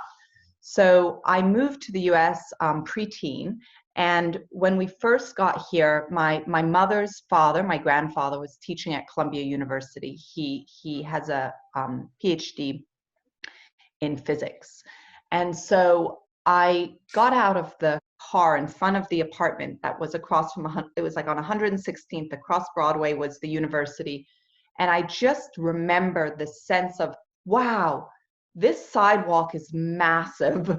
This building is huge. Like I had lived, you have to imagine this. My mother had just gotten divorced in England. We lived in an apartment, my mother, my brother, and I, that was probably, no joke, 700 square feet. And my mother had 10,000 pounds to her name that was to last her for like a year and a half or 2 years. So if you can imagine, we didn't have a car, we used public transportation. I never felt like we didn't have a lot, right? I always felt we had such a rich life and we had such incredible experiences. I never felt like I was lacking anything. I learned how to cook, like we had this amazing existence. But I get to the US and everything was so large. And what happened to my mind at that time was I knew that I could build things that I wanted to build in this country and that they would be able to be shared. And so when I started school, I remember in England, I used to make these little friendship bracelets all of the kids in our school, we would make them. So let's say, Patrick, you're my friend. I would sit there and I'd make you this little friendship bracelet, and then I'd put it on your wrist and you'd wear it. And we'd all have like a whole bunch of them. And that was something that was super trendy in the UK. Well, I got to the US, I had no friends. I didn't know what to do. I was very different. Even though I spoke the same language, I was like, it was like a whole new culture. It was a whole new world. And I am an introvert by nature. So I was nervous. So I thought, how can I bond? How can I connect? And so I brought these little friendship bracelets into my school, and everyone started wearing them. And then I got a little bit popular, and I started to feel like, oh, I can share things that I know that's different than what other people know, and people will embrace this. And actually it helped me, on so many levels. And so that was something that popped into my head when I was really young. And while I was in high school, I had the privilege of working for my stepfather, and he was building his first business. He had always worked in tool and die. So he had worked he was a factory worker, and he would build these molds, these plastic injection molds. And he had partnered with a friend of his, and they had started this plastic manufacturing business. So very, very humble beginnings, but still this concept. And I started working for him. And my stepfather is one of the hardest working human beings I've ever met. And he would work 12, 14-hour days all the time. And so I would come on the weekends, and I would work with him on Saturday, or I would work after school. And I learned every aspect of the business. So from accounting to painting the walls to working on the actual factory floor and connecting with the factory workers and learning about what motivated these individuals and what mattered to them, and how important that paycheck was. And the whole time I would be working, like even if I was literally running a machine, this monotonous blah, blah, blah, blah, blah, blah, I would be reading a book, right? I would have that book and I would be reading. It was like before we had where we could listen to podcasts or things. I probably had a little Walkman, and I would listen to this book. I would read this book, and I would just keep going, Patrick. And day in, day out, I was working and I was learning, and I started to allow myself the opportunity. And this is something that is really important for everyone that's watching us right now. If you can allow yourself the opportunity to just dream, whatever you can dream, this is a quote, and I put it on my desk, whatever you can dream, you can begin, right? If you have the capacity to think about it, you can begin it. And that has so much power, and that has so much opportunity in it.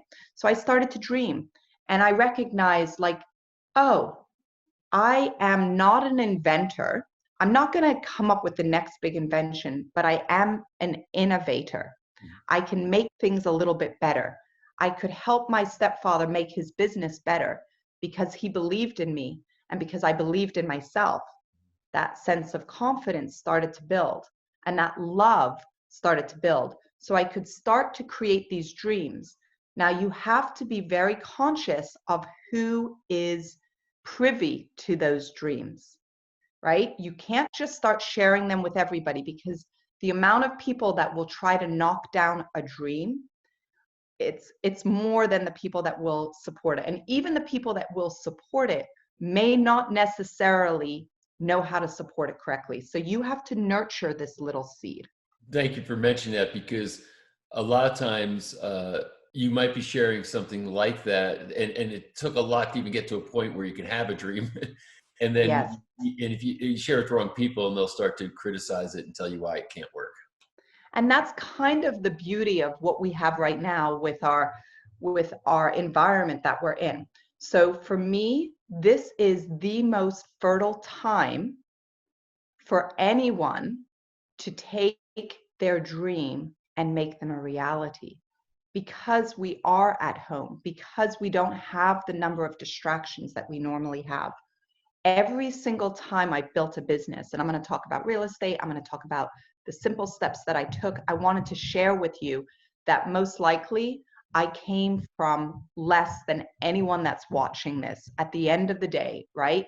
And so growing up in my high school years within a factory setting and really understanding the difference between a paycheck and what could be, and understanding how that can work is really what I want to share with everybody. But the first thing is, we are in such a fertile environment, and every business that I've created that's been the most successful was when I sort of incubated myself into an environment similar to this, which allowed me to create something. That's awesome. And I love the fact that you really at a young age started to understand what a paycheck is, what it means to certain people, and then also what it means to go to work and not work for a paycheck, but to have to create something that your income comes from. So where did it go from there? What were the next things for you? So one of the books I was busy reading while on the factory machine was called Your Money or Your Life by Vicki Robin. And this book became like a little Bible for me as a teenager. So what you do in the book is you basically analyze how much money you make per hour in your job. You take into consideration gas, you take into consideration the clothing you have to put on, the time to drive to work, the food that you may have to buy for that job, versus like literally just sitting at home, which we're all benefiting from now in unique ways. Many of us are. And so I analyzed this whole thing for myself. And then I looked at what I wanted to accomplish in my life. So I thought, okay, I want to be able to have impact on other people's lives. I want to be able to help less fortunate people rise up. How am I going to be able to do that? Well, step number one, I have to become financially independent. I have to not work for a paycheck. How am I going to do that? I had no education. I was like 17 years old when I started thinking this. My parents gave me absolutely nothing. In fact, actually ended up like taking my babysitting money from me. It's for another day, another story. But I had nothing that was supporting me. And so I thought, okay, I need to figure out what it's going to take for me to become independent. And what I meant by independent is the same thing that I mean today by independent. Having enough money in bonds, in very low risk sources of passive income, right? So how many dollars, how many millions of dollars do you have to have in bonds where you're not thinking of worrying about like what's just happened with the market? I was speaking with Jeff Hayes when all of this started to change, and he said to me, Naomi, this is like really your time, because that's your message. That's been your message for 30 years. That's the way I live my life. So I figured out what that number was, exactly how many millions of dollars. And at that time it was very small, because I needed like $60,000 in my imagination to live on per year, which would allow me to like do everything I wanted to do. And so I figured out that number, and then I figured out how many hours I would have to work to try to get to that number. And I was making about $15, $20 an hour, and I couldn't figure it out. So I scrapped that, and then I thought, okay, I still want to get to that number. How can I do it? And I started reading, and I am a ferocious reader. And I would listen to the CDs, the audio books, all of the business books, hundreds of business books I would listen to on these CDs. They would be like summaries, like audio summaries of business books. And I quickly learned that I could use the bank's money to create value, and I could start to try to buy real estate. And that real estate, if I could buy the right pieces, the right prices in the market, I could build my net worth and get to a place pretty quickly. And so that's what I started to do. I learned how to buy real estate with no money down. I watched and listened to all those, programs that were out there. I spent the $149 and learned how to call people out of the newspaper. And I built a multi-million-dollar real estate portfolio by the time I was, I think, like 26 years old. And I was independently wealthy at that point, because for the $3,000 that I put down on my very first house that I bought for $118,000. It was my first homeowner, deal. That within 2 years, that went up in the marketplace to almost $150,000. But I was able to, within the first 6 months, pull equity out of it, take that equity and buy another piece of real estate. And so within, I don't even know, like maybe 2.5 years, I had 5 pieces of real estate. So I guess in trying to accumulate the money to be able to even start getting some of this real estate, or in the process, what were you doing to generate income? Were you working in normal jobs, or did you find ways to make independent income without having to work in a job? What did you do? No. So my first job was for my stepfather, and I worked for him all through high school. In addition, I learned very quickly that, that was a very set amount. I just made my dollars per hour. And I liked learning the work, but it was not fun in any way, shape, or form. I learned that I could go and waitress and I could make tips. And so all of a sudden I could make higher numbers. And I would work like on the weekends, or I would work the cocktail hour shift. I was in Vermont, which is, a rather quiet, and the market isn't very strong there, but I would work at this great place in Woodstock, Vermont called Bentley's. And I loved the owners, and they would just let me work around the clock. So I would sometimes work lunch, and I would work dinner, and then I would cocktail waitress, and I'd make like $250, $300. And so I would save all that money up. And I just kept saving. And by the way, I didn't spend, right? Like, you would never ever see me going shopping for like a new shirt. I shopped at the thrift store. And I was excited by that because I would find like amazing things. And I just enjoyed sort of building. And by the time I had $4,000 or $5,000 saved up, that was what I needed to get started. And I used that money and I bought my first piece of real estate. So, right now, in the current circumstance, real estate's, I guess, as an avenue, at least, it's kind of like, what's going to happen to real estate prices with rental price? It's, right. It's a little bit uncertain. So let me ask this. What if someone came to you now and said, hey, lost my job. I don't think the job's coming back. I have a little bit of savings, maybe a little bit of savings, but not a lot. It's not going to last me all that long. And I really need to figure out how I can start creating an income for myself, since I don't have a job to go to. What thoughts or advice do you have for me? Yeah, that's a really important question. And it's a very real question, right? So I personally never felt that I had the ability, I couldn't afford to have a job. I had to be an entrepreneur. I had no choice in order to reach my personal goals. And having a job can be very, very risky, right? We all know that. So I like to look at life in general as having, a couple of legs to the stool. So how do you have 3 legs to your stool? And in part, that mindset is, as a mother, I have 4 children. I'm recently divorced in the past 2 years. As a woman who I have a propensity to become anxious, like I've dealt with anxiety disorders. I know what my chemistry is, and I know what I need to do to be able to be my most successful. So I always like to think about things with three legs. And I'm saying this to everybody that's watching too. If the fear is holding you back right now, in the sense that when you are fearful, where does it go? It goes to your gut. It goes to your immune system, which is in your gut. 70-80% of your immune system is in your gut. That inflammation goes up in your body, it goes up to your brain, it crosses the blood-brain barrier, and then it can it can modulate your mood. So your mood is not as balanced.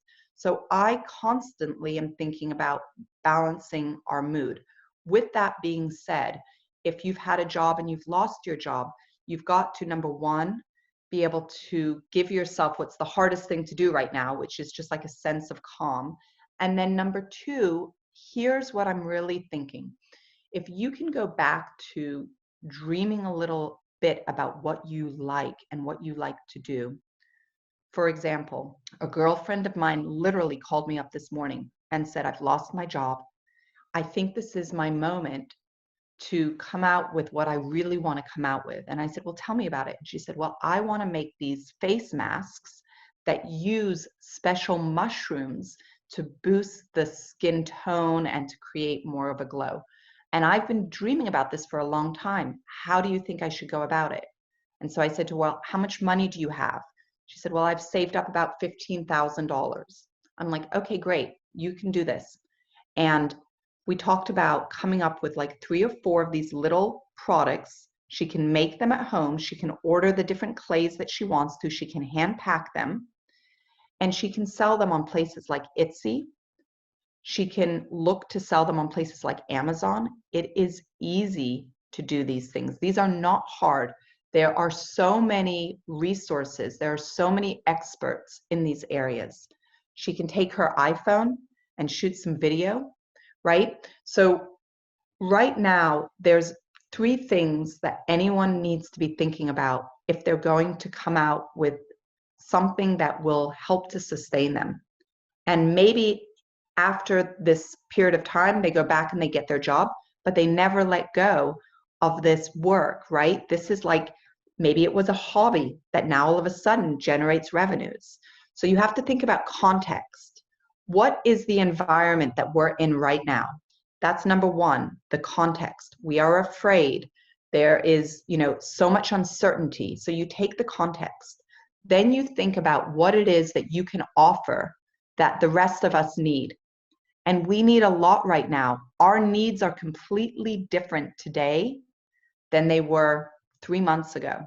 What need can you fill? Okay, in the case of my girlfriend, she can help us as women. We're not going to the spa. We're not going to the dermatologist. We're not doing those things. So she's got some solutions. And then tell your story. Get that camera out, shoot that video. She can share that story. That can go up on YouTube. There's so many ways that we can, it doesn't matter what the work is. If you have an accounting background, how many people right now need to learn how to do their things, their taxes on their own? How many people need to learn how to clean their house? How many people need to, I don't even know how to blow dry my hair properly. Like I would pay to be taught over, by a hairdresser exactly how to do this. Like I would hire somebody over Zoom to do that for me. And there are lots of women like me in the world. So Etsy, Amazon, whatever it is, those 3 things, the context, and then really thinking about like what can this product be? What can I offer that's right, that's authentic to who I am, that's specific to who I am, and then do that storytelling.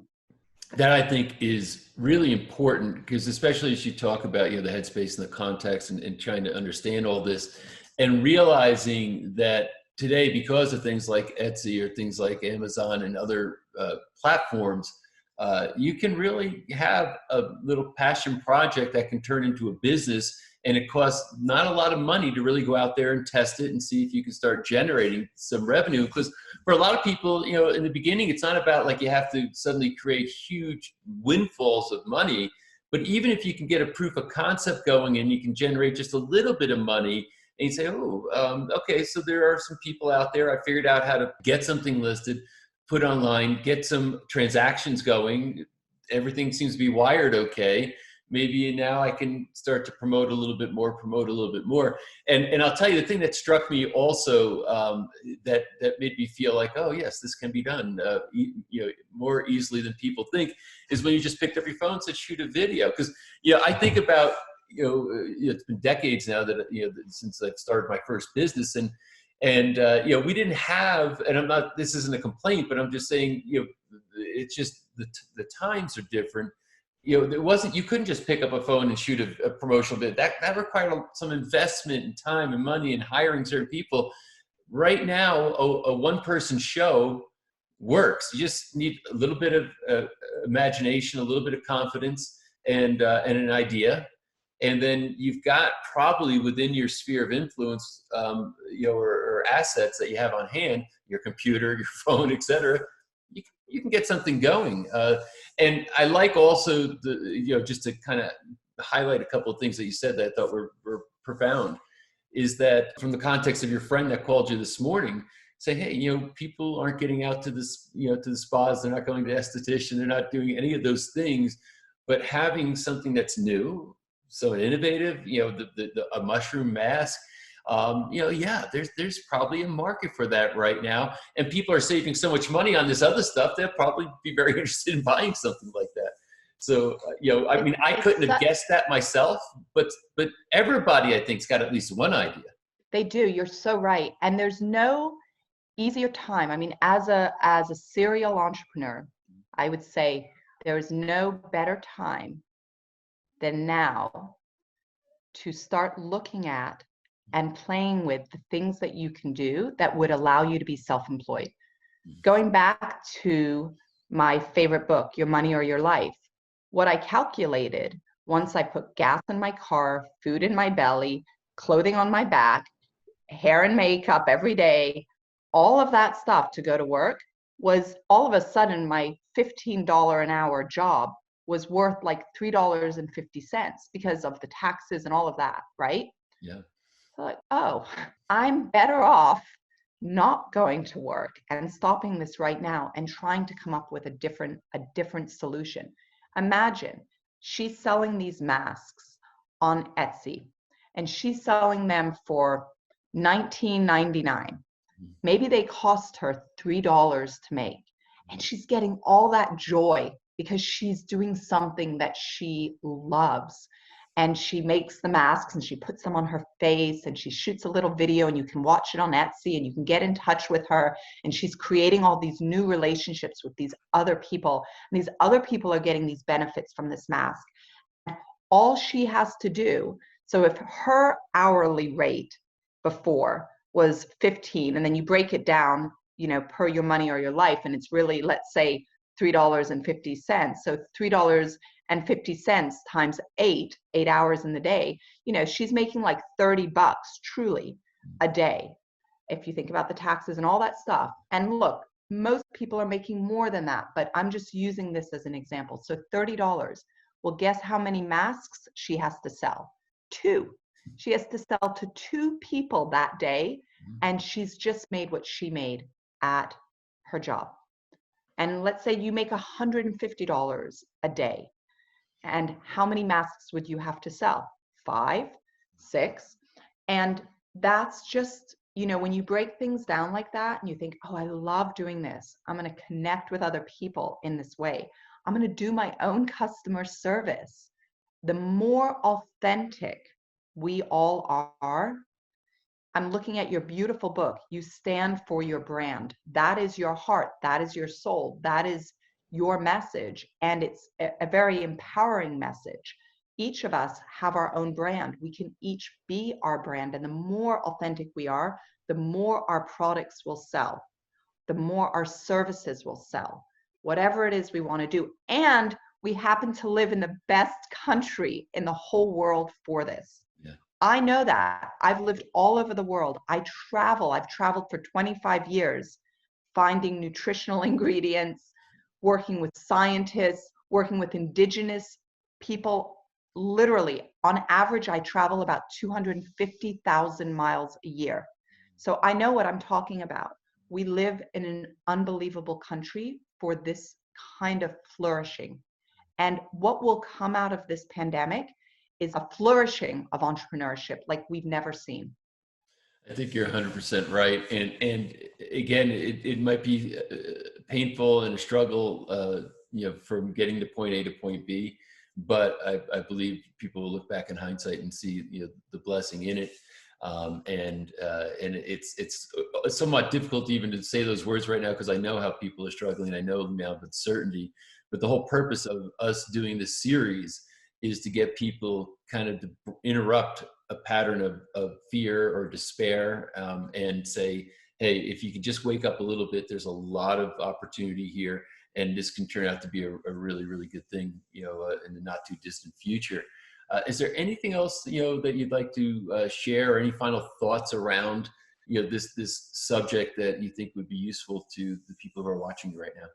I think, being aware of what it is that you're putting into your mouth, the food that you're eating, understanding that you're dealing with a lot more of these emotions that can impact our sense of well-being, our ability to be creative, whatever that might be. So just being, we can all be really conscious about what we're eating, that we're getting enough hydration right now, that we're structuring our days in a way where we feel safe, because there's such a feeling of unsafety. We're not able to do our regular routines, but we are able to do different things.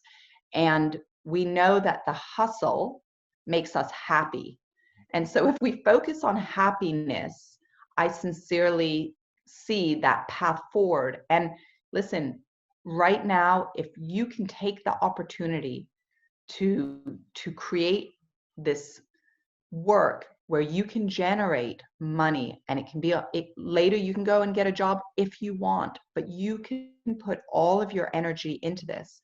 And truly, like my children right now, my children are home with me, my 4 children. We are working together for all of them to become physically stronger, for them to become smarter, for them to do things that they've never done before.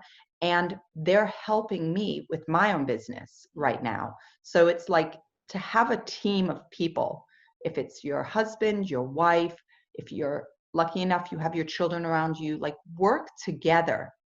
My mother, who is up in Vermont, I have her helping me right now. She's doing research on different ingredients that I'm going to be bringing into the market. Like we're working together as a team, as a family. You want that, and you want to stay as focused as you can be. And that's why I believe so much in what it is that we put into our body, what we put into our mind is what comes out. And I'm here for anyone that needs support. I mean, you can go to my website, you can put a question. This is not my area of focus. I work in the field that I'm most passionate about, which is wellness, but business and entrepreneurship is what comes with it. Yeah. Well, it's very generous. So thanks, number one, for being generous with your time here today and sharing, and for offering to further support people. Very much appreciate that. I love the fact that everyone from your mother to your kids, multiple generations, engaging right now, which is another great opportunity in this grand reset that we're all experiencing right now. And I just love the way you think and operates. And thanks so much for spending the time. Oh, it's my pleasure. Just to share one last thing on that. We have what's called the Whittle Warehouse. So it's on the 3rd floor of my house, and my kids all work, and we have our own cash register. So they have who's going to clean the kitchen? Who's going to load the dishwasher? So my 5-year-old twins are literally vacuuming and doing all the stuff. And then Tuesdays and Thursdays from 5 till 7:30, our Whittle Warehouse is open. And we bought some things from Etsy. We bought some other things from Amazon, and they can come and buy their stuff. So we have our own little, business going right here. Wow, I love that. So it's kind of like, hey, you're out shopping without having to leave the house, so people Exactly. don't feel so quarantined. That's great. Well, on that great and light note, Naomi, again, thanks so very much for doing this with us. Thank you for having me.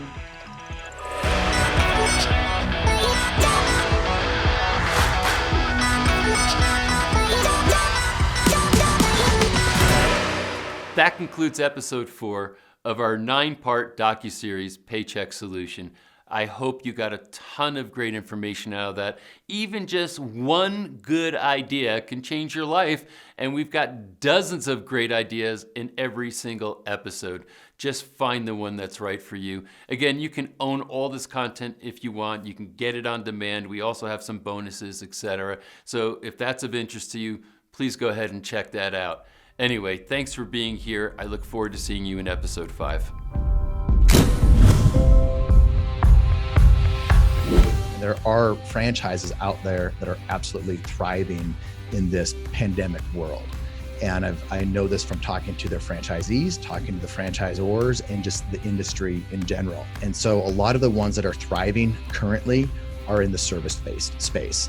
That is probably the new thing for franchisees to get into now, because in a service-based business, cash flow is much quicker, right? really the need-based service businesses. They're not the most sexy, they're not the most fun, but right now, those are the ones that are doing very well.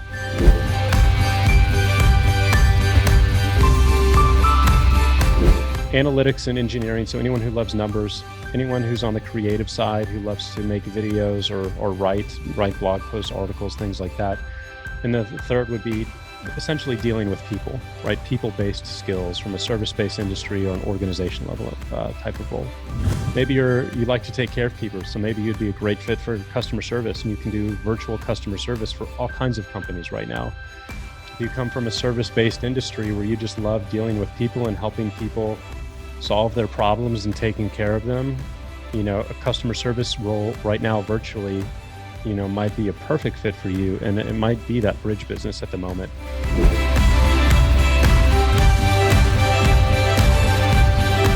Because I was tired of getting laid off and, coming home from work early, opening the door, and my wife would say, "Did you get laid off again?" Like this kind of like, I didn't really have a plan B. And I said, I got it. I'm going to have a plan B. I'm going to have a plan C. I'm never going to be in this situation again. So that's what I would say to people. It's really just about making that decision. I'm still going to go out, get my job back, get another job or something. And I'm going to start a plan B. And I'm going to schedule some time to do it. And I'm actually going to do it.